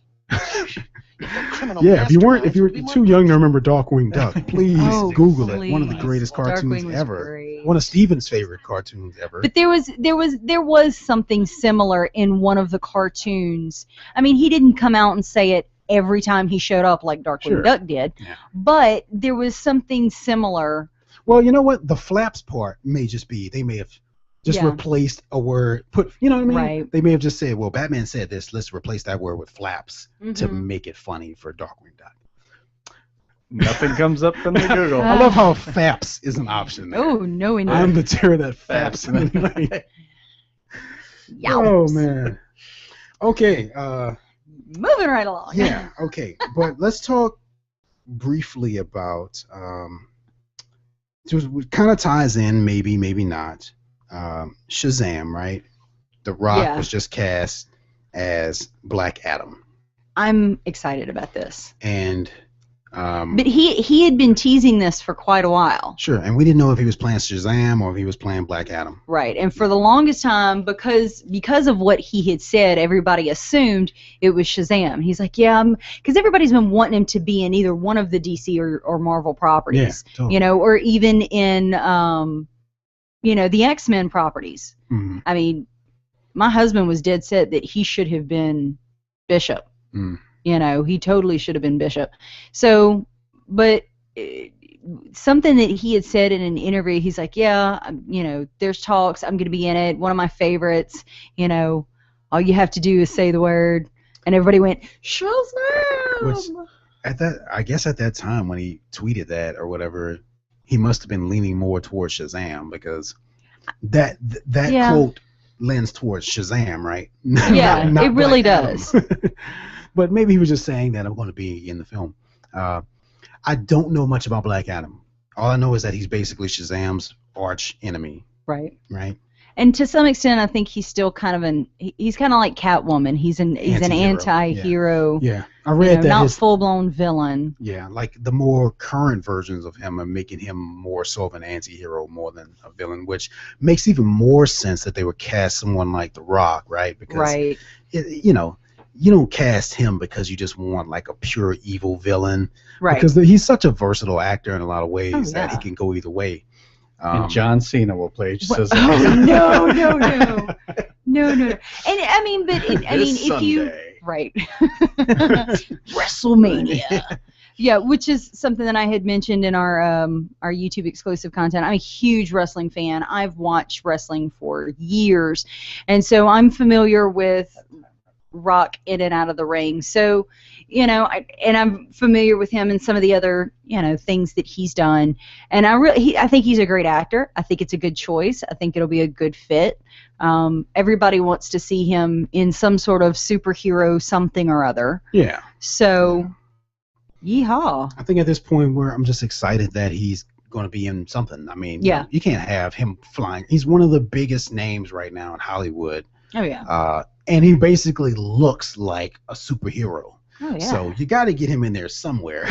And looks like Warner Brothers got lucky and got him on board. And he's so much, to use wrestling terms, he's so much of a face, which is a good guy, but he's been, especially in the wrestling world, he's been a heel, which is what you typically refer to as a bad guy in wrestling, and so he has the ability to pull off either one. And a lot of times, especially once his popularity grew within the WWE, he's trying to pull off being a heel, but nobody's really buying it. Everybody just loves him so much that he still kind of comes off as a face. You know, that was the original plan for John Cena, was with the whole Doctor of Thugonomics. He was supposed to be a heel, but everybody loved it so much.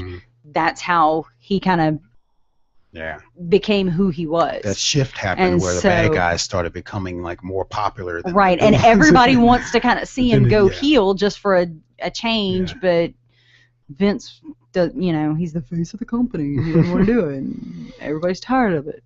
Well, yeah, we're obviously excited about that. I mean, not much else to say about it because they haven't cast anyone else to our knowledge, so we don't know who's playing Shazam.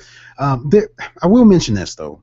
They were talking to, I guess, one of the producers at, because it's really going to be like a New Line Cinema production, but Warner Brothers, I believe, owns New Line Cinema now. So they're talking to one of the guys from there, and he said something that lended to the possibility that Shazam would not be tied in to the other DCCU universe. Right. Meaning it may or may not tie into Justice League and Superman and all that stuff. Right. But he may have just been misquoted, right? Like I think he said something like that never happens. He like literally said that it won't that he's not a Justice League character. And referring to Shazam. Right. And everybody's like, what are you talking about? Right. Especially more recently in New 52, he's very much a Justice League character. And especially with them basing, from what I understand, a lot of, if I'm like, correct me if I'm wrong, but a lot of the Justice League stuff that they're doing is going to be at least tie in somewhat to the New 52 series. It seems strange that they would do that. Yeah. So it's funny because I can almost see why in the beginning they may make him his own separate thing, because Shazam is very similar to Superman in a lot of ways. And it kind of, if you just throw him in there immediately, then you've kind of got these two guys that look a lot alike. They do a lot of the same stuff. And then it kind of makes their value go down individually, I think. So I think, at least in the beginning, let's get Shazam as a separate thing, and if it does well, you can introduce him in Justice League Part 2 or something. Yeah. But for now, I think it'd be best as a standalone, but we'll see what happens. Yep. Sounds good to me. Okay, so we got one more piece of DC news. It's really just a bunch of, well, I mean, it's not speculation. They're definitely doing this. The guys that are behind Arrow and Flash are now pitching a Supergirl TV show to different networks because apparently the CW passed on it, from what I read. See, and I just found out about this today when you mentioned it, when we were messaging back and forth, like, what are we going to talk about tonight? You were like, Supergirl, and I went, wait, what? Yeah. Qua? And so I caught a little bit of it, but the idea that they would broach it, I mean, they did do a bit of Supergirl on Smallville. And I believe she went over fairly well. So, but the idea that they're going to do all of that, have her own person, her own series. There's some other characters I think I'd like to see more, but I'm still, I mean, I'm open to it, but I just feel like it's probably for the wrong reasons. I feel like there's just been this surgence of people really want a female superhero to have her own movie right now, her own, and they should absolutely. Totally. But I feel like they're only bringing up the Supergirl thing because of that. It could not because they feel like they have a really good, interesting story to tell. Right. And that never turns out well. I mean, and Robert Downey Jr. recently was like, he wants a Black Widow movie just as much as the rest of us do. And so, I mean, there's a lot of people who are jumping on this bandwagon of strong female characters, and wanting strong female characters, like Joss Whedon has written in the past, for anything, you know? Yeah. So it's, I don't know. I mean, you know, it may not even get picked up anywhere, but right now it's interesting to think about the potentials of it. I mean, the biggest question it brings to mind for me is, you know, can you even, unless they just reimagine the whole thing, which they very well might do, how do you bring her in without acknowledging her cousin, right? Like, it seems to me you have to meet him first to get her. But we know Superman's not coming to TV anytime soon. Right. They've really, and I'll talk about this a little bit more later when we get ready to do Trailer Overdose, but they've really made a sincere, strong effort to differentiate their film properties from their television properties, as opposed to Marvel, who's going, hey, you know, let's have some crossover and bleed over in this, and we'll just have our fingers in everything. And actually, I think that's something we didn't mention, because on previous episodes, we were always speculating on whether or not they were going to combine those two. And I never thought they would. But someone from WB actually came out and said no. I think it was Jeff Johns or somebody came out and said, and the reason for that is because everyone loves Stephen Amell so freaking much. And how can you not? I mean, when the guy is freaking amazing at what he does, playing Oliver Queen in the Green Arrow, and his internet presence is phenomenal. You know, it's very much, he does his own page. He does so much, you know, charity-wise, and Warner Brothers has been really good to support that with him as well. So everybody really wanted, they're like, cool, you're doing Justice League? Awesome. There's your Green Arrow. And they're like, and everybody's, you know, poking poor Steven with a wooden spoon going, you gonna be here? You gonna be in Justice League? You gonna be in Justice League? You know, because that's what everybody wants. But they're so hell-bent and determined on, if we're even going to put Green Arrow in this, it's not going to be Stephen Amell. And to some extent, because he does such a good job, I think it's a shame, but I can see in some ways why they would do that, but I'll go into that in Trailer Overdose. Yeah, and that's something we talked about before. You know, it's easy to look from a distance and say, he's such a Green Arrow, he should be in there, all that. But from a creative standpoint, I totally understand why they're not doing that. Because I've talked about this before.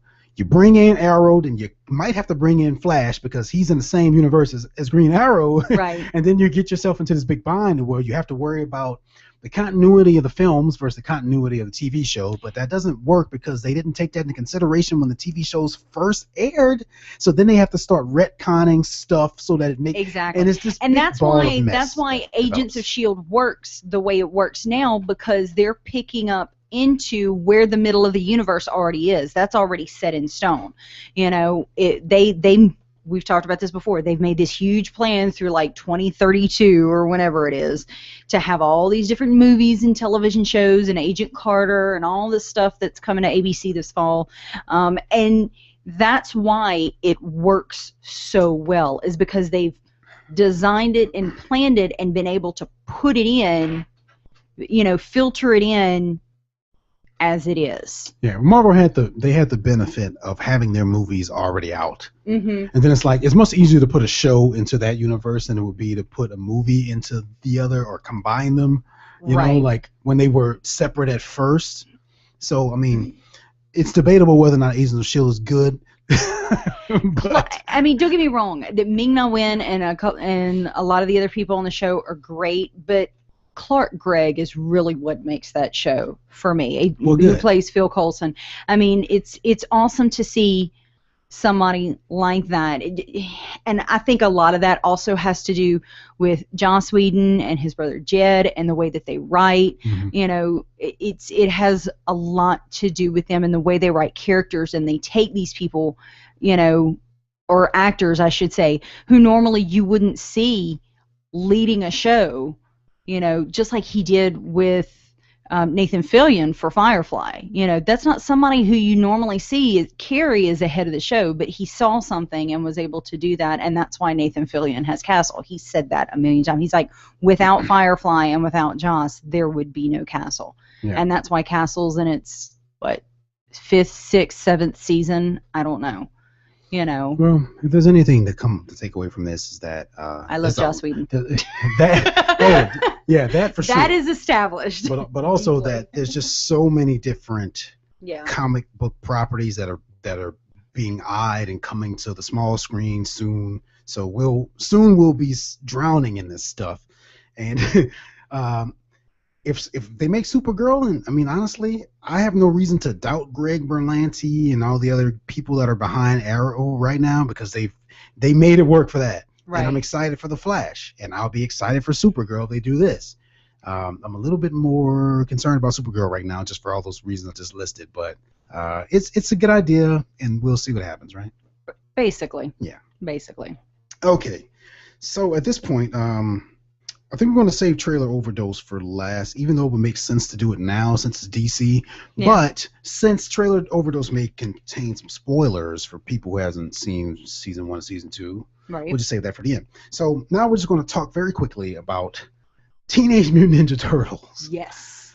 And Jesse's leaving because for some reason he has still not seen the film. Oh, Jesse. Well, in his defense, just a producer here. Yeah. In his defense, he's been working very hard on making films. So, which honestly I would rather be doing than watching them myself. So, I could do both. I'm good with that. But let's talk briefly about this film, because once again, it was such a highly discussed topic on previous episodes, ever since the first episode of Geekly Dose. You know, from the first things that came about it, like Michael Bay being involved and et cetera and whatever, and we finally have the film. Right. And we have seen it.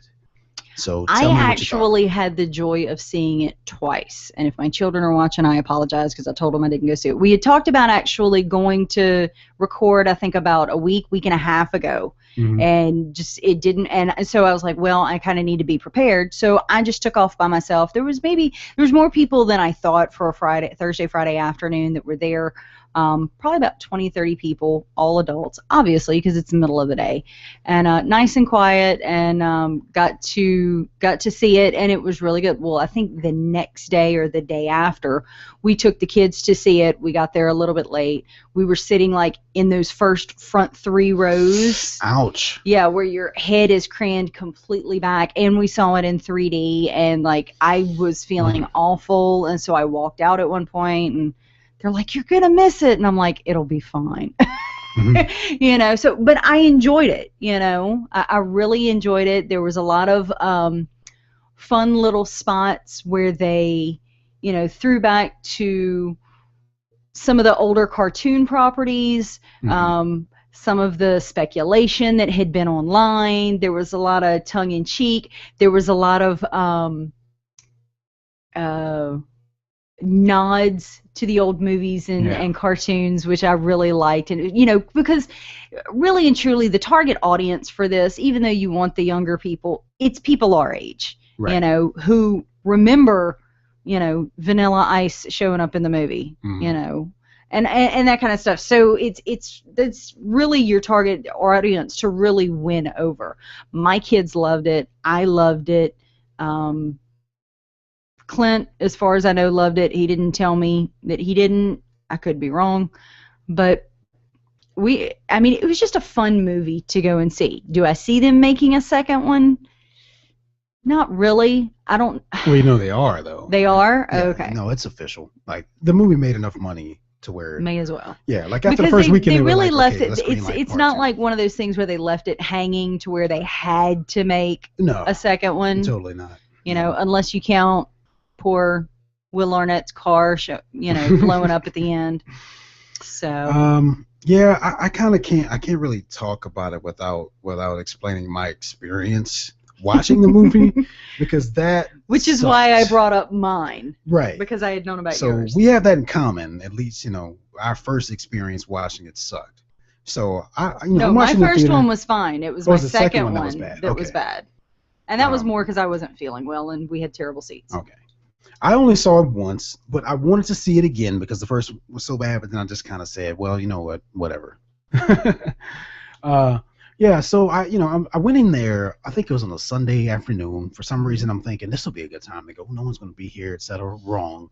Theater full of kids, okay? Which for the most part, I'm okay with, as long as the kids know when to shut up. Yeah. If they don't know when to shut up, then I have a problem with that. Keep your cheering under control. And I mean, there was this kid that was not sitting directly behind me, but like, a couple seats down. And the kid was just, I mean, it was cute because the kid was so excited to watch Turtles. Aww. But I'm like, we all I paid like money Turtles. to come in here and watch this movie. Yeah. Please shut your kid up. And I mean, like, the parents didn't do nothing, man. And I can't stand that. And I'm not one of those parents. I'm Mhm. one of those, you need to be quiet. You need to be quiet. And your kids are old enough to where they know how to shut up. Right. And if they don't, I have no problem taking them out in the hall and going, look, I didn't pay $10 a ticket, and neither did all these other people to hear you run your yapper the whole time. Right. And that's what you should do. And this kid was probably, I don't know, maybe 5 or 6 or something. Yeah, which So is at around the that same age age- as my daughter. Okay. She'll be 7 in November. So, I mean, at that age, they should be old enough to sit down and sit for the most part still, because Shanna still has, she doesn't sit still all the time. But to sit for the most part, at least quiet. If not still, Right. then quiet. Yeah, I mean, just something. I have like 10 nieces and nephews, okay, and they all know. I mean, they're all not still babies anymore. Right. But some of them are, but they know when it's time to be quiet because they want to hear the movie too. Right. Kids, they'll get the movie's exciting enough, they'll just sit there with their eyes hanging open and just watch it and smile. But for some reason, this kid just could not shut up, and it just made the whole experience miserable for me. So because of that, I could not immerse myself into the film. Right. And I came away not feeling too great about it. Okay, partially because of that, but also partially because, well, being completely honest, I felt like the biggest problem with this film was not Megan Fox, like everybody thought it was going to be, Right. but April O'Neil, if that makes any sense. Like the film centered around her and not the turtles. And I did not like that at all. It was like you did not see the turtles at all unless April was there. Right. It basically For the most followed her part. around. And you may say, well, she's the human character, so that makes sense. Like same with Wiki and no, not with turtles. No, Okay. no. I mean, the turtles have such personalities themselves that it should focus around them. And I felt like it was an April O'Neil movie featuring the turtles. Yeah. And had everything that had been going on with her been so interesting to where like maybe that wouldn't have mattered, but it wasn't interesting enough. She was just about as kind of cardboard as I thought she would be in terms of personality. Not Megan Fox's performance, but like the character of April. I was never expecting her to be that deep or anything like that, so it was weird just following her around and having these scenes between her and Vern. And I mean I did enjoy those though.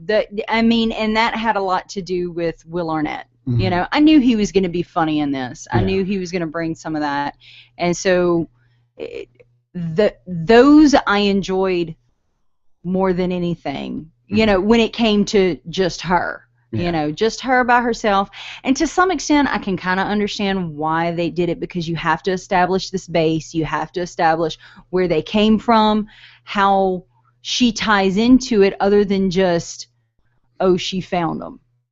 Which, the way they did it, to some extent, made sense as to why she would know these turtles or be involved with the turtles or what have you. It kind of, because, I mean, the original, even going back to the original movies, the only thing that was there was she just happened to be at the right place and right time. Right. And busted them. So I can understand them wanting to create some type of backstory so that she has more of a purpose for being there other than just being there, because she happens to be the one that knows. Yeah, that part of it I'm fine with. Yeah. Like the fact that her father was involved. Like I never had a problem with that. But then they started saying how she named them and she knew them when they were babies and that. Well, no, they didn't say that she named him, because if you remember correctly, the project was called Project Renaissance. So that doesn't allude. Gave them their actual names, though. I don't think so. Somebody send us an email right now if you know the answer. Yes, please. Because I just thought they said Geekly Dose at gmail.com. Maybe it's the fact that she saved them is what I'm thinking. Yeah. but it was in some ways it was kind of cool because they tied it in, and each one had a different color dot, which if they're being experimented on would make sense because they've got to keep track of which turtle's which, what they're doing to what turtle, and then they carry that color on as they become the Teenage Mutant Ninja Turtles. So it kind of, and I like how, because her father was involved and she was involved with what's his name, the scientist that turns out to be a bad guy, and he's with the Foot, and he was taught by Master Shredder. It kind of all wove back together. There was a reason the Foot was there. There was a reason they were trying to do these experiments that made the turtles the way they were. I felt like it flushed out the explanation a little bit better, even if it did follow her the whole time. Yeah, I just came away from the film not feeling connected to the turtles at all. And like I didn't like feeling that way. I mean, I loved every moment they were on screen. Yeah. It's a shame there wasn't more of it. I mean, how long did it take for the turtles to show up? At least 20 minutes. And I get it. You want to kind of build up to that kind of thing, but not necessarily, because we already know what they look like because we see them in the trailers. What exactly are you saving by taking so long to show them? Yeah. Meanwhile, we're spending all this time with April, and it's just not interesting enough. It was just like the weakest intro to a movie I've ever seen. I mean, I felt like there was a lot of stuff they could have shortened. It just, I don't know. A lot of the stuff with like Whoopi Goldberg and her at Action 6 News, it just went too long. Right. It just went a little bit too long. And is there a reason why Whoopi Goldberg had to play that part? Because Whoopi Goldberg's awesome. I agree with that. I agree with that, but it's like if you get an actress like that, or somebody that famous, you think there's going to be there's something special that Whoopi can bring to this part, right? It wasn't anything like that. It's probably Whoopi just going, "Can I be in the movie? I just want to be in the movie. Just give me something to do." Yeah. And another thing is that I feel more convinced than ever now that originally William Fichtner was playing Shredder. Yeah, and everybody and they changed because the way it just doesn't make sense. You're telling me that this guy trained with the Shredder, then what is his purpose of being there then, right? It's like we have the Shredder and we have this other villain. Right. Why do we need two? We don't need two. I think you added the other character later on after people started complaining about stuff. Right. Because it made Eric Sachs useless. Yeah, and then there was this other random Asian chick. Karai? Yeah. Because I don't remember her at all. Yeah, Karai was in the comics, some of the comics, and she's also on the animated cartoon. Okay. Not the original 80s cartoon, but like the later ones. Gotcha. And in some versions, she's Shredder's daughter, I think. Gotcha. And she was also in TMNT, the animated CGI film. You remember? She was in that. Yeah. She's basically the leader of the Foot Clan, under Shredder, right? Gotcha. But she didn't need to be in this movie because none of that mattered. Right. No, it did. They didn't say anything. That. They didn't tie it in at all. Exactly. She was just the high up. It's like let's just pick another character from the cartoon to put in the movie to make people happy. Right. And it just I don't know. Like I will buy it on Blu-ray when it comes out. Yeah. And I want to watch it again and absorb it because right now, if I had to rate the film out of 10, I would give it a 6. Yeah. Which isn't terrible, but it's not great just because. For one, my experience wasn't good, and for a second, it just wasn't. I don't know. The story just wasn't. I can't. It was not. That but I like great. all the little winks, the nods, the Easter eggs. They're turtles. Yeah. So they're aliens. No, that'd be ridiculous. And then he all of a sudden busts out heroes on the half shell, and in my head I'm going turtle power. But how cheesy was that when he said? It was, but it was like I said it. It's not no one would just say that in real life. No. And you know what I mean? Don't force it in there for the sake of a wink to the fans. If you're going to say it, find a more creative way to say it. Yeah, I guess. But with that being said, it was far from the disaster most people, I think, were expecting. The Turtles, I love the Turtles' personalities. I felt like that was all great. Specifically Donatello and Michelangelo. Right. Were just the best parts to me. Right. So we did not get an email on who named the turtles, but we did get a tweet, and look who it's from. we got a tweet from my old co-host, Mr. Steven Nocentelli. Steven, nice to know you're listening, buddy. And Steven says that he thinks he remembers April naming them, which doesn't really help us, Steven, because you're not sure. Yeah, we all kind of think. We don't remember. Because, we're going to have to revisit that. So. Steven, thanks for your tweet, buddy. I kind of wish you could have been in on this conversation to some extent, because you and I started this whole conversation like 2 years ago. Yeah. But yeah, so I wasn't thrilled with the movie. You know, I mean, I wasn't like completely disappointed, but I wasn't thrilled with it. Right. That's where I stand. Yeah, I can agree with that. Okay. I'm there with you. Okay, So, cool. okay. Well, I think that's enough about that. The updates.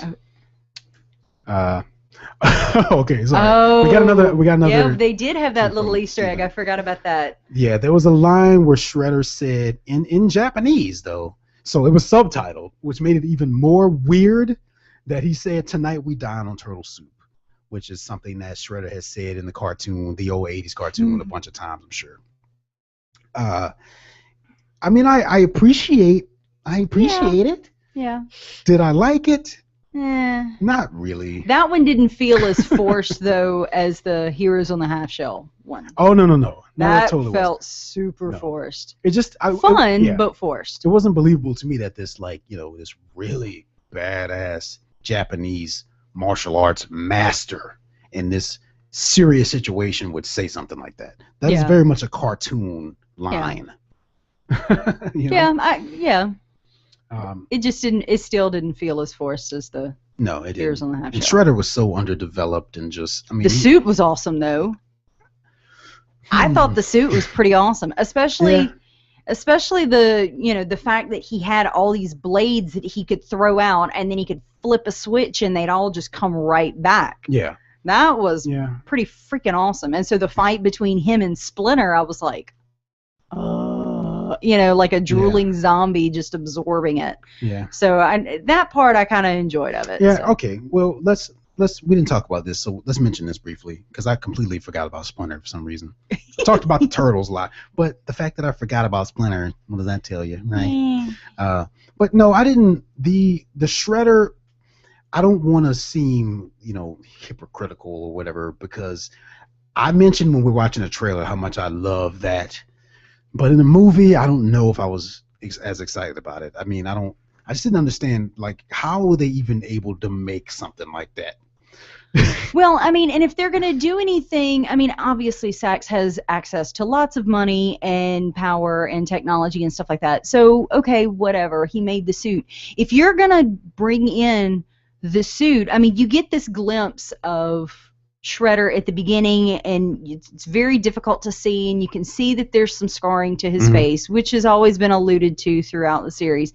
But what is the purpose of the suit? Just to have a crap ton of knives to throw at people? See, that's my problem. And Clint, thanks babe, you're watching. Love you. He's tweeting us, and he found the suit to be too robotic, and I can see that too.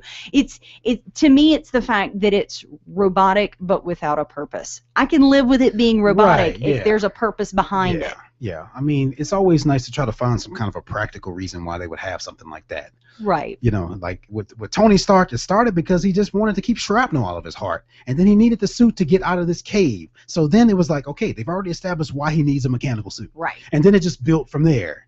And Shredder is just like, well, we just made you this freaking hyper futuristic just because robotic suit. We've upgraded your suit. Really? What did it look like beforehand? What was the purpose behind it? And that's why, like so I said, maybe that's something that they can address in the future, because Sachs is now out of the picture. So that really takes kind of the origin situation out of it. What happened to him. I mean, don't say it, but I just don't. I'm just for some reason I just don't remember what his fate was in that film. Yeah, but I remember the scene. I don't remember how it completely ended. I'll put it to you that way. It wasn't a very. It wasn't overly climactic.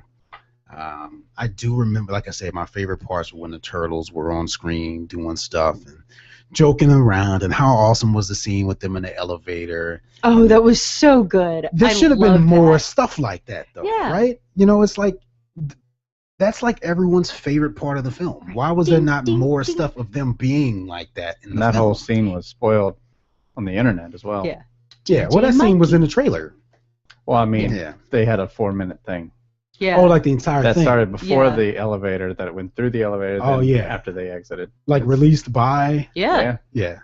That's because they knew. They were like, people really will love this scene. Let's release this one. Yeah, it was really close to the release, too. Yeah. So. But, I don't know. Like I said, I'm just a little... And there were things that I didn't catch at the initial... the initial viewing, because I did see it twice, there's things that I caught the second time around that I didn't catch the first time around. Like when they throw Shredder off the building at the very end, and you see him, there's this big dent in the ground, and you see there was apparently some ooze, and I did appreciate that they called it ooze, on the ground, and if you watched, it slid. He kind of reached his hand over, and it slid in on his hand and down into his arm on the suit, inside the suit. So, which leaves it open for Shredder to come back. Right. Yeah. Yeah. Of course, they're going to end it like that, right? They have to kind of leave the door open a little bit. But just kind of talking about that, and then we need to move on. Yeah. One more thing I want to say about it is that since you brought up that scene, when they're falling off of the building and everything, and Raph is just kind of going on about this and like, I'm sorry I did this and I was scared to do this and whatever. Very emotional scene, but especially for a character like Raphael. Yeah, unfortunately, it had no basis whatsoever because they never did anything to warrant him reacting that way. It's not disagree. Like. Really? I disagree. Because he was talking about like them doubting Leo, and they didn't. That wasn't a big deal in the film at all. But there was a whole scene where he was like, "I can't wait till we can go out because I'm going out on my own. I'm leaving you guys behind," and all this other kind of stuff. And was that the only scene? That's the only scene where he mentioned it specifically. But there's other things where he was just like, I'm doing it by myself, and but it wasn't like this ongoing. It's plot like they tried thread, to make, they tried to make it there, and they alluded to it a couple of different times, but it wasn't overly. It was still a really good. Like the original Turtles, scene. That was a big thing. You know what I mean? Like Raph and Leo got into this argument. Raph went on his own, and then he got beaten up because of it, and then that made Leo feel badly about it, and they came back together in the end. Like it was an important part of the story. Even in the animated film, they fought, Leo and Raph, like on the rooftops. Like that was awesome. But in this movie, it's kind of like we'll kind of mention it a little bit, and then but then we'll let Raph have this big monologue at the end. Right. But it's not grounded in anything because they didn't really spend any time developing that they had any sort of animosity. Right. Even when they did the flashbacks of the Turtles growing up per se and showing them as children, I mean, other than the one game of Buck, where Raph moves out of the way at the last minute, it really I don't want to say they forced it, but they didn't really overly, I don't know, develop that the way they could have to make that scene even better than it was. Right. Yeah, so part 2, less April O'Neil, more Turtles, okay? Yes. Can we just say that and introduce Casey Jones and someone else, and then let's do this thing right, okay? Because this wasn't a terrible movie by any means. No. And I will buy it when it comes out because I want to watch it again. Yes. But right now, I would say a 6 out of 10. I'm with you there. Okay, so we're going to move on to the finale now, which is going to be a segment that we call Trailer Overdose, of which we're going to take a trailer of something, which for this episode is going to be for Arrow Season 3. And we're going to break it down. We're going to kind of dissect it and go second by second, minute by minute, and kind of break this thing open. It's only a minute and 23-second trailer, but we're going to actually stop every couple seconds to talk about some things. If you do not want to be spoiled for anything that has happened, Arrow, this on Arrow from the beginning till now, the past 2 seasons, right, you may not want to listen to this. I mean, I don't know how much stuff we'll spoil or if we'll spoil anything. But I'm just warning you. Right. So, Mom, if you're watching, now's the time to turn. I got my mom into Arrow. I talked to her so much about it that her and my stepdad started watching it on Netflix. And she got to the end of the first season, and I got a text message at like 9 o'clock one night, which is weird because my mom's usually one of those, I'm in bed by 10. Mm-hmm. So like 9:15, I get this text message like, is Arrow season 2 on Netflix yet? I'm like, no, not quite, but usually it comes out before the next season. And I got one of those like, you know, Anakin at the end of Star Wars 3, no, type of text messages. And she's like, I've got to keep watching. I'm like, I'm pretty sure they'll release it, you know, they'll release the second season on Netflix prior to, because it comes back, I believe it's October 8th or October 9th. It's pretty soon. One of those 2 days. I know one of them is Arrow and the other one's The Flash. So she was so upset. So, Mom, now's the time to turn it off. You can watch season 2 later, I promise. I'll buy it for you if I have to. Mom. Bye, Mom. But yeah, so it's no secret that Caitlin and I are huge fans of the show Arrow. Yes. So we're going to jump into this thing and see what we have going on here. So this is the one that CW Television Network, they're calling it the high-speed chase trailer. I want to say it's only been out about a week, if that. I don't even know if it's been out that long. I don't think it's been... I think it's been more like a day. Yeah, a day or two, something like that. Yeah. 1 day. Uno Deo. So fresh. And it does premiere the 8th at 8 Eastern, 7 Central. Will be the new season. So excited. John, there's an illegal shipment of RPGs headed your way. I'm on it. Do you like Italian? What? Okay. For tonight. I think it's a good place to stop. I think so, too. Because we get a shot of Felicity Smoke, right? She's sitting at her computer doing her thing, but she seems to be in some sort of a store. Yeah, it's like a Best like she Buy got or a something. job there or something. Which would make sense because at the end of season 2, he had lost his company. Yeah, and didn't the Arrow Cave or whatever they call it was destroyed, right? Correct. Yeah, because Deathstroke and his crew got in there somehow and destroyed everything, or he put a bomb in there or something like that, right? Right. So yeah, that's interesting. It'll be interesting to see if she just kind of takes this job just to have access to the technology, right? Technology or something, because we've got her like sitting at this desk, and we've got Oliver riding a motorcycle, Diggle basically doing his normal thing. So it's not. Yeah, I just want to point out the fact that she was sitting at this. She looked like she was in a store. Right. And then, of course, Oliver asks her, do you like Italian?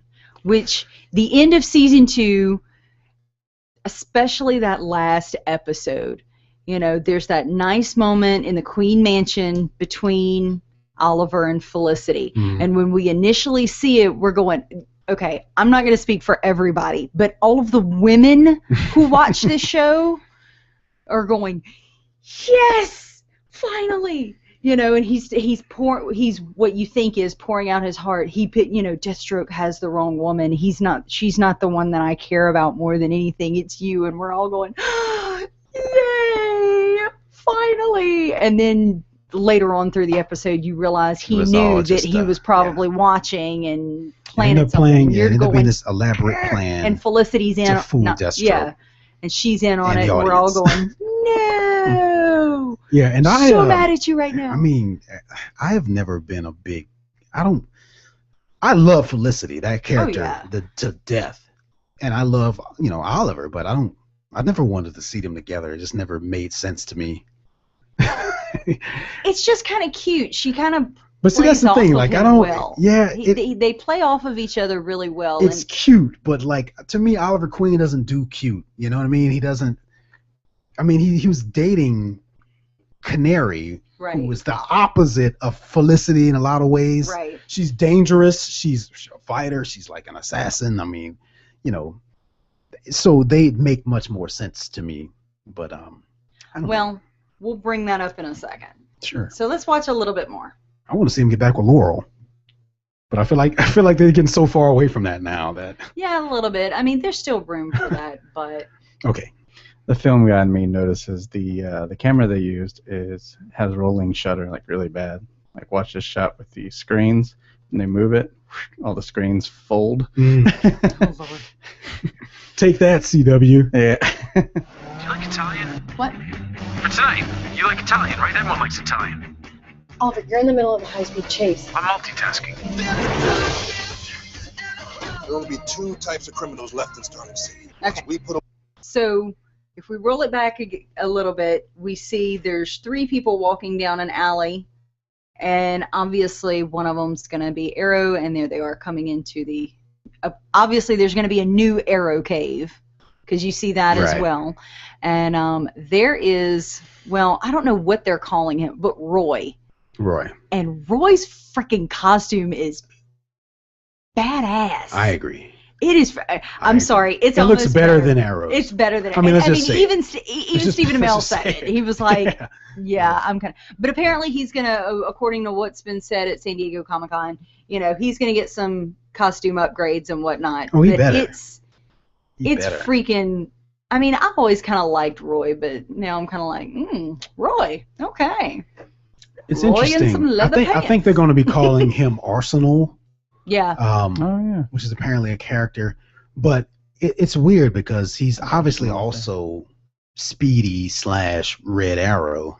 There's also that character. But they're calling Thea Speedy. Right. So I mean, yeah, I think when they started doing that, it was obvious that they were not going to introduce with the way they left, her at the end of season 2, taking off with her biological father. Yeah, she's going to come back and be like badass Speedy, the villain. Right. Which I think we get a little bit of that is in this miniature of Arsenal. Yeah. See, this is what's cool about recording this at Jesse's house. So he's like, "Oh yeah, let me show you." He pulls out the characters every time we talk about one. So. That's really tiny for YouTube viewers. Tiny.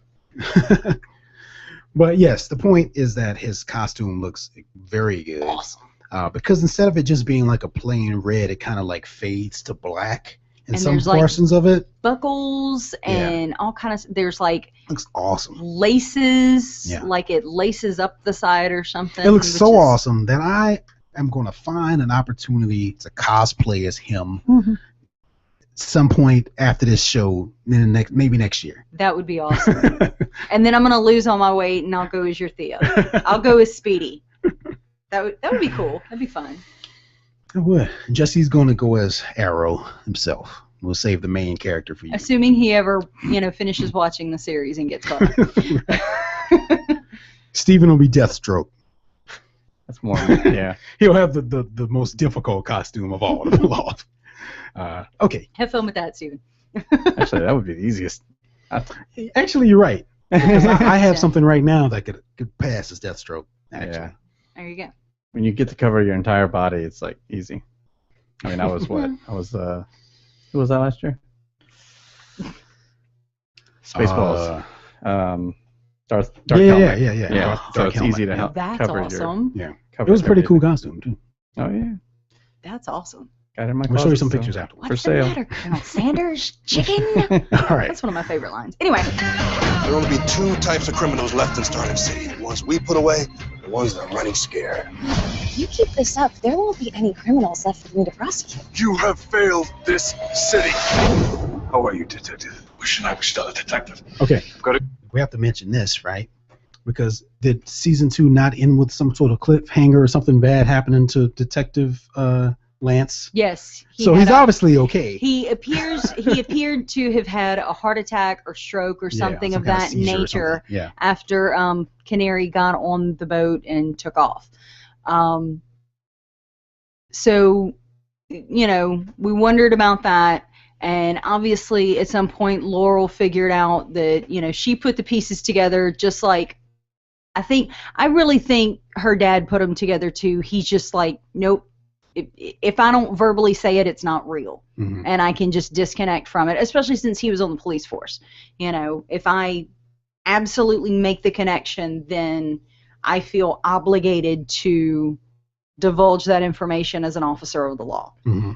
So, but Laurel is under no such illusions, and so of course she makes the comment, you keep busting everybody, I won't have anybody to prosecute. Which is not a bad thing, at least in my mind. Isn't that isn't Isn't that that the such an point? interesting thing to see in the trailer because that is so new.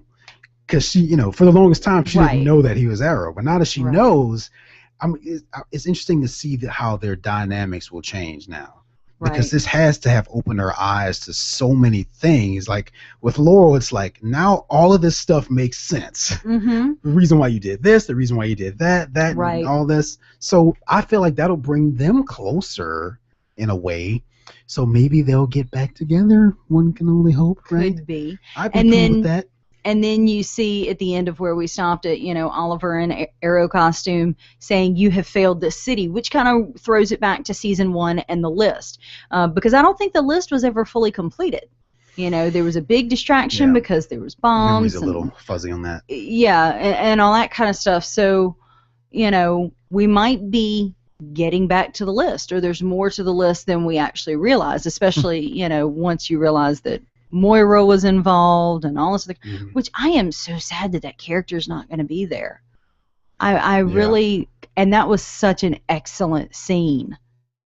Oh man, it was gut wrenching. I think I actually did cry.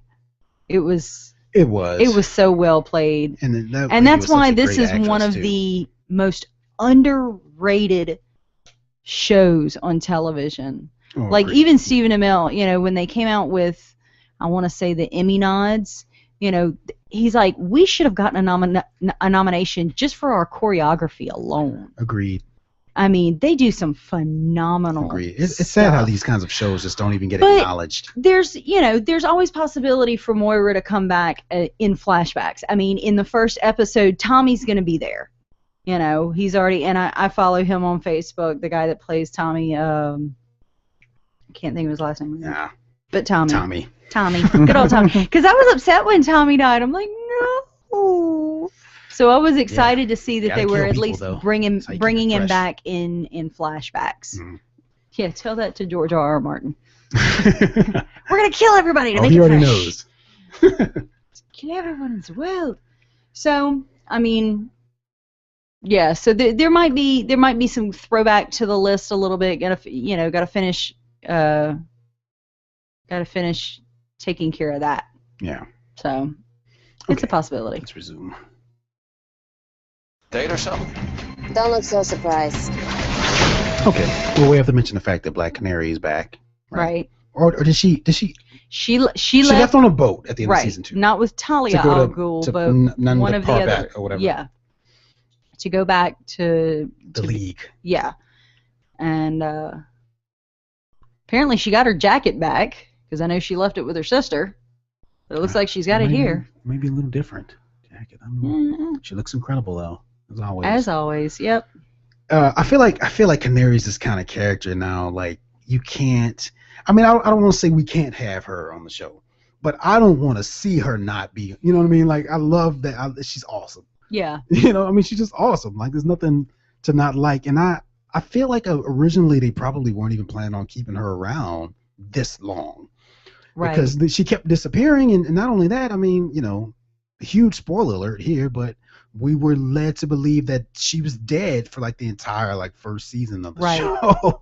Right. So the fact that they brought her back and made her Canary, and because things are different, because I believe that Laurel actually becomes Canary in the comics, right? Which I think she so as still well. could Yeah. technically. And that's what I think everybody thought was going to happen when Sarah went and got on the boat and gave Laurel her jacket. Everybody went, "Ha! She's going to become Black Yeah. Canary."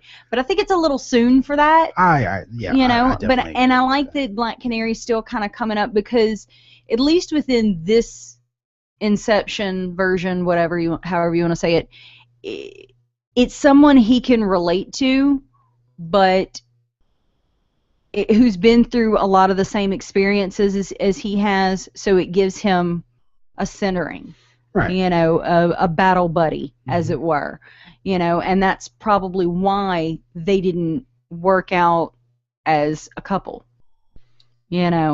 That's right. That's two different shots there. They make it seem like that's one, but in the first one, she's knocking down. That's clearly like a thug, Mhm. and that's Arrow in that shot. Right. There's like, Sketch. yeah, like crafty editing there to make it seem like they're fighting each other.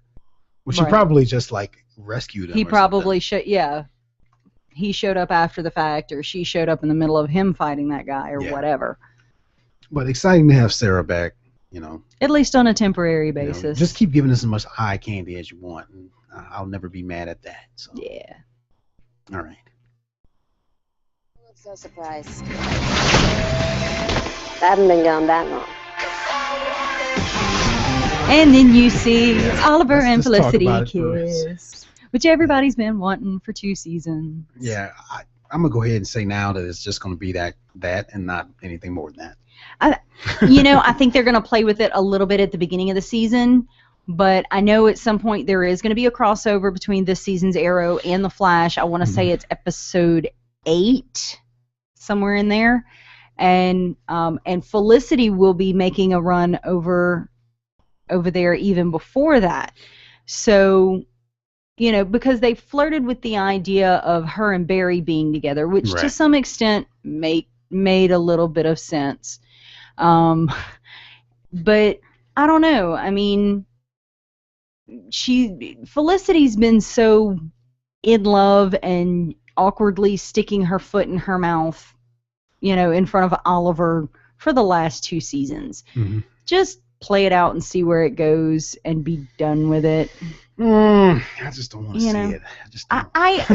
But there's been because Emily Beckett Rickards does such a good job with Felicity and brings that, techie, geeky awkwardness to her.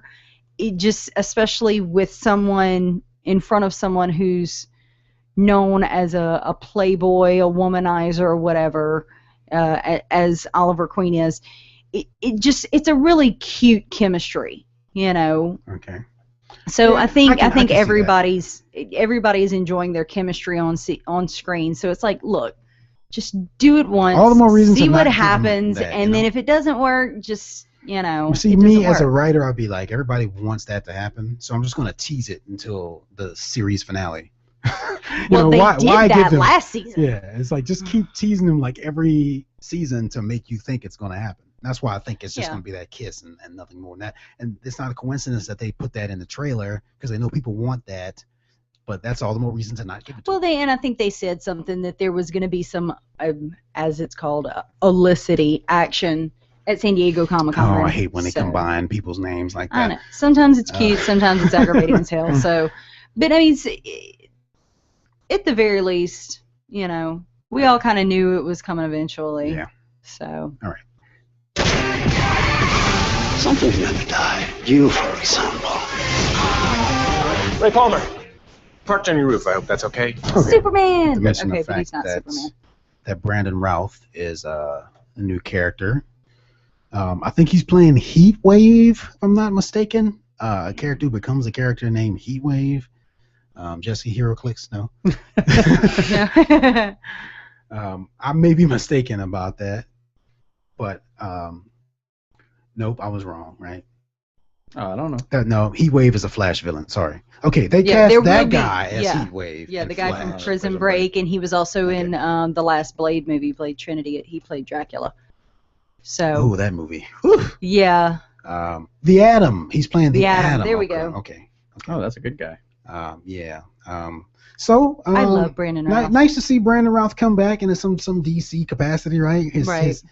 It wasn't his fault. Superman Returns wasn't that great, I mean, and the last time I think we've really seen him on TV is when he was on Chuck, which was such a great show. Are you familiar with the Atom? Not so much. I know that he makes himself Basically really tiny. Ant-Man. Yeah, it's like a DC version of Ant-Man. Even kind of looks like him. Which is crazy because they're starting to get more and more into the outlandish quote unquote stuff with Arrow, which was very much grounded in the beginning, which I kind of preferred. But then they introduced the Mirror Crew and all that, and so now we're getting all these super powered people coming in. But it's exciting, we got to get new characters every season. So right, and then we've got Aoki. I can't think of her last name right now. That's going to be brought in as well. She's not teased in here, but that's going to be kind of fun. Melanie, right?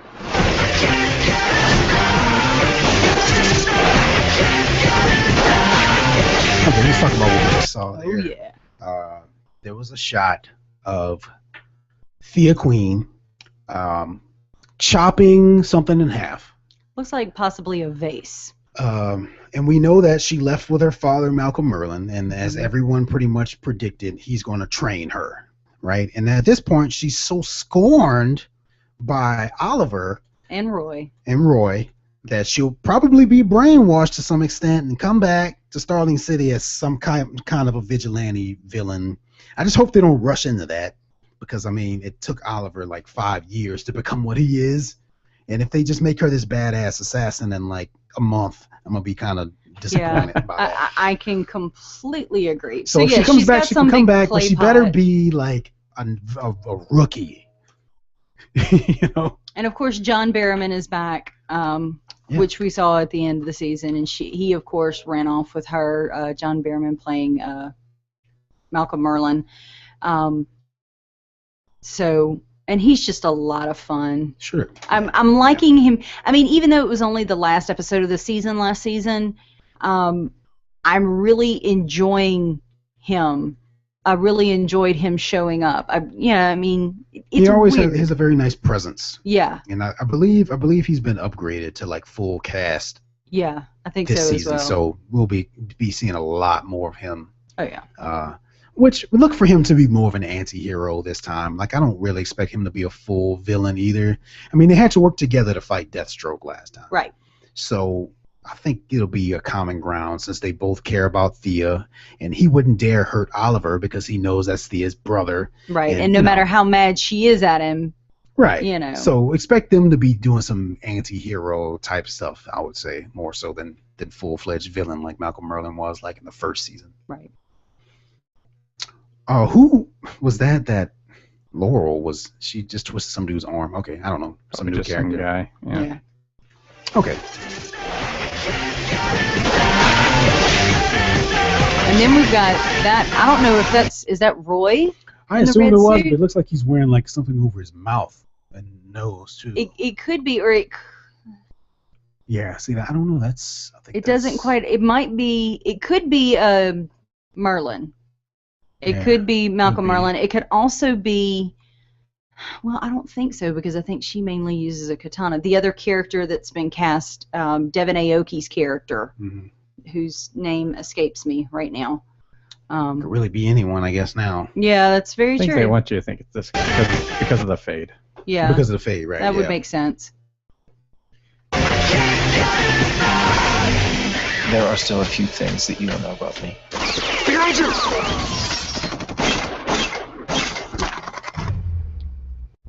I never said I didn't know how to use a gun. Arrow, season premiere, Wednesday, So then, October yeah, 8th because one of on the things, CW. he never uses guns. He always uses his arrows. So seeing him shoot a gun something else. is new. Right. But that goes to show that there will be a situation that will arise that will require a gun, because he's not in costume, so he probably doesn't have his bow and arrow, so he has to use a gun. Right. And we're going to actually see him get off the island, at least temporarily. Right. The last season ended with him going to China or Hong Kong. Hong Kong. I do believe. And Amanda Waller. Thank you. Waller shows up. And so she's going to be on there quite a bit more regularly this year, it looks like, as well. Yeah. So they're going to kind of fill out Just to hear her. a click of her too. Yeah, they're going to fill out her backstory. It's got to be quite a weak. bit. Huh? Yeah, she looks nothing like the cartoon comic version. No. Amanda because Waller's always like really like Huge. overweight and everything in the comics. But Broad super shoulders. short hair. But yeah. they don't. In all fairness, though, that lady, that's her headshot. So she looks a little more dressed up than she looks on the show. And the show, that her hair's pulled back. I don't even know if she's wearing makeup. They try to make her look, more. But yeah. But let's talk about this briefly, since we're in the thing. They cast Ra's al Ghul. Right. Which I was kind of excited when they said they were bringing Ra's al Ghul in, because Liam Neeson was like, yeah, I'll do it. Mm-hmm. And to some extent, I was kind of excited about that, and I thought that would be absolutely cool. But I understood why they didn't do it. If you bring Liam Neeson in as Ra's al Ghul, you basically tie the Arrow TV show and that whole universe with the Dark Knight series. it's essentially what you're doing. And I mean, Ra's al Ghul, he kind of lives forever, so it kind of, you know what I mean? Mhm. You could still get away with it, but you're still, in essence, tying it back to the Dark Knight series. And the other side of that, even though we know they will never bring Grant Gustin and Stephen Amell in as their characters for the Justice League, if you bring in Liam Neeson as Ra's al Ghul, you definitely cut off the possibility of that even happening, because you've already got a whole different Batman than what was there, and so you have to have that separation of the verses, as you know, for lack of better phrasing. So as cool and as awesome, because you never see, you know, Liam Neeson's not doing anything but Taken movies or movies that are similar to Taken, like November Man. You know, that's all you're seeing from him lately, and you almost never see him on TV unless it's an award show, even if you see him there. So it would have been awesome to see, but I understand why they didn't. Well, I mean, I want to kind of back up a little bit and kind of contextualize this. There was never any talk by the creators of Arrow about bringing in Liam Neeson. It's like someone just asked. Liam Neeson was being interviewed for something, and someone said, "Would you ever consider playing Ra's again on TV or something?" And he was like, "Sure, I'd do it." And that's as far as it went. Like, so as far as we know, there was never any actual indication by on their end about bringing him in there. As far as we know, they have always had their own plans for who they want to cast as Ra's al Ghul. And while I do agree with you to an extent that it would kind of confuse things because it would tie it into the Dark Knight trilogy, the fact that trilogy is over with now, I don't think it would be as big of a deal, you know? Because if that series was still going, I would totally agree. Yeah. But since it's done, I mean, yeah, people would think about that. But it could just be, well, he's just playing this character again because. Well, and the reason that I think it would still tie in, even though he was only in the first Dark Knight Rises. He was in the first and the third one. But you didn't really see a whole lot of him in the third one. Yeah, you saw third more was of just like flashbacks. Right, you saw more of Talia, Visions. but there was still that Al Ghul name, the Al Ghul presence, even though it was at the very end and you figured out who she was. It's still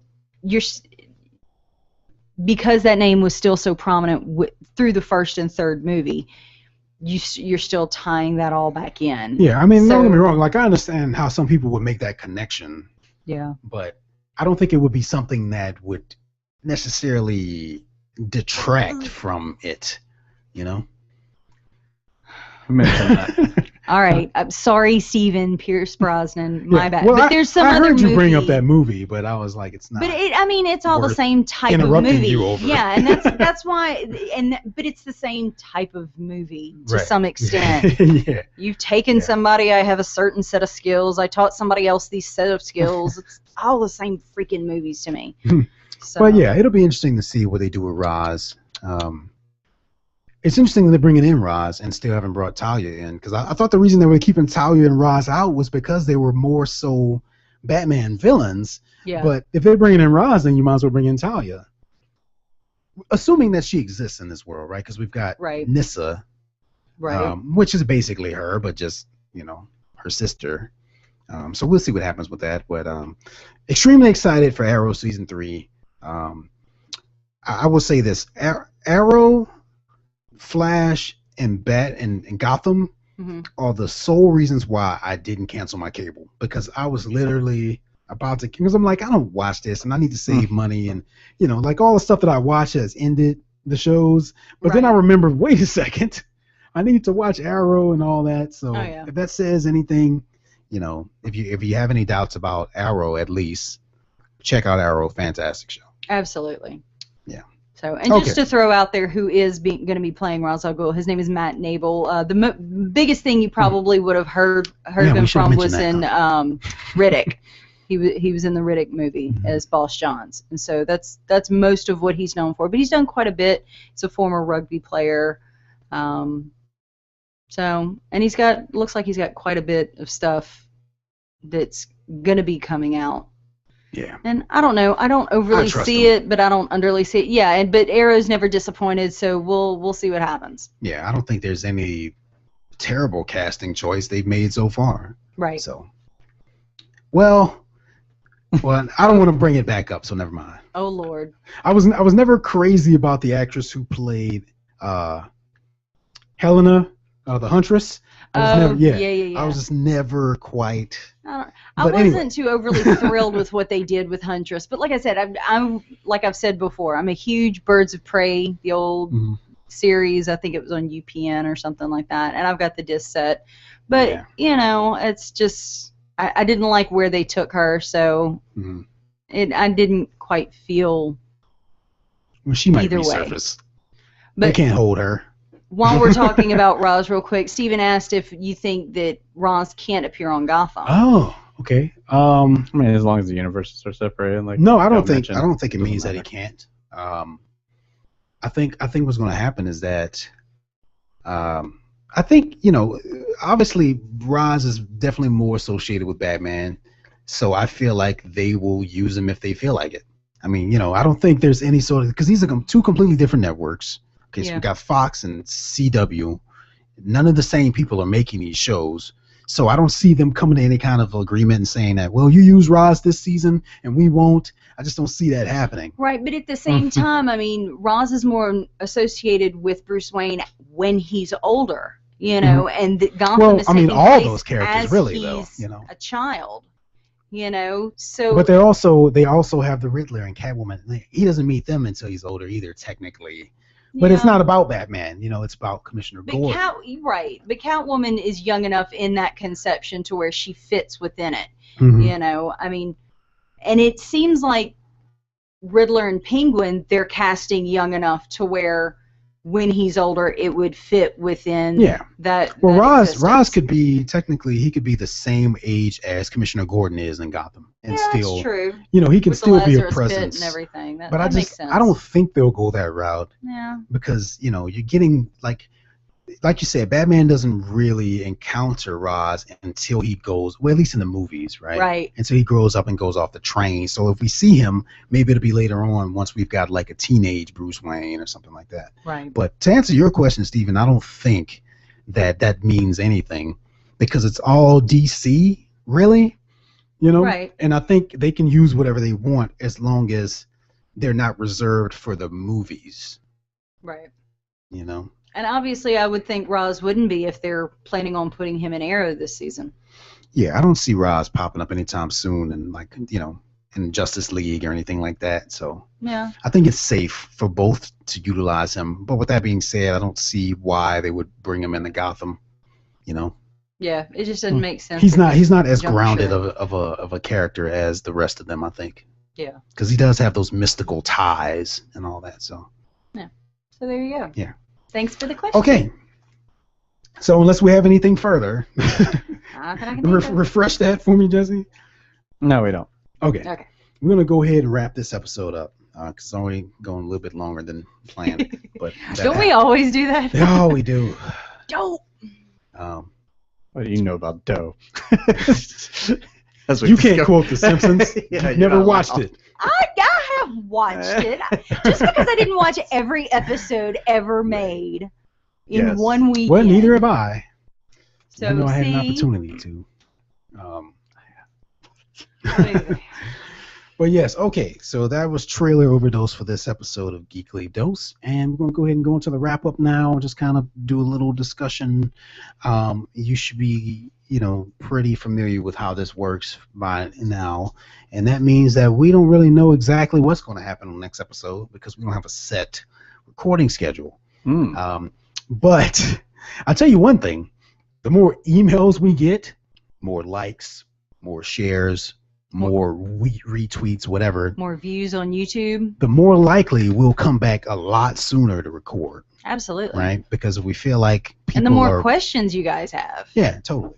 I mean, we can get in here and do a much shorter version with just emails if we got enough of them. Yeah. But, yeah. Fun. So I guess we'll see what happens for next time. I mean, we'll figure it out. Yeah. We always do. Of course, you know, stay subscribed. Head over to Facebook and like the Facebook page, facebook.com/awesomepods. You can find me on Facebook, facebook.com/TimBridgewater2. You can follow us on Twitter @awesomepods. You can go to awesomepods.com. All these places will let you know when the next episode will be coming up. Yep. And yeah, I got nothing. Twitter, anything Twitter? you want to shout out? Yeah, well, why not? I don't do a whole lot on Twitter. It's just not my main thing, and probably because I talk too much, so 140 characters usually isn't enough for me. But I am on there at Oriona75. That's Oriona. You can find me on YouTube. Like I said earlier, I'm doing the DDP yoga, kind of chronicling my journey of weight loss and doing all of that. Yeah. And so that's connected. Same username on YouTube. I don't really have I know you have a professional version of your YouTube page. I don't really have that. So Wait, what? Fan. You have a fan page. You said YouTube though. No, I'm sorry, Facebook. Oh, okay. I was I'm like, sorry. is there a professional YouTube page that No. I'm forgetting about? No, you have your regular YouTube page, which has awesome videos like your Days of Future Past stuff and stuff like that. There's all that. Yeah. Yeah. But you have the fan your page, YouTube the page, fan is it? Facebook page. But I knew what she meant. Yeah, you have the fan Facebook page. I don't have that. I just have my personal page. Well, and in all fairness, I shouldn't have one. It's not like people go to it. But if you want to go to it and find all this other stuff that Caitlin's talking about, you can find links to my YouTube page, youtube.com/timdog326, TIMDOG326, as well as all the stuff I do with Jesse Sedgley Films, SEIDULE Films on YouTube, as well as .com. You go there and find movies, music videos, all this kind of stuff. I do another podcast called Republic City Report, so if you watch The Legend of Korra, I do that podcast. That's also on Facebook. Been working my butt off on that. So if you're interested in that show at all, go check out the podcast because it's up and it's running and a lot of interesting things to talk about there. Is that everything? Okay. 80s Revisited. It still exists. Take a blast of the past with 80s Revisited. We talk about 80s movies and all that. So just another one of the podcasts we have on the Awesome Podcast Network. So if you like all that, just head over to awesomepods.com. Check everything out. And you will kill a lot of time with that. And if you want to catch any of those, like when you're working, you can catch them on iTunes or on the Stitcher app. We have like so much stuff. I Don't we? know. Like, There's so many no options. excuse for you to not No find excuse. us. I don't even mention my stuff. Because then Well, we'd I be a think whole other hour if Right. we listed all of Jesse's stuff. So, but most importantly, hey, send us an email at geeklydose@gmail.com, and we will answer your questions, give our thoughts and concerns, and all that kind of stuff. Okay. So, I think that does it for this episode of Geekly Dose. So, until next time, for Geekly Dose, I'm Tim Bridgewater. Caitlin Franks. Jesse Sedgley. Thank you guys, and come back next time for your next dose. Yeah.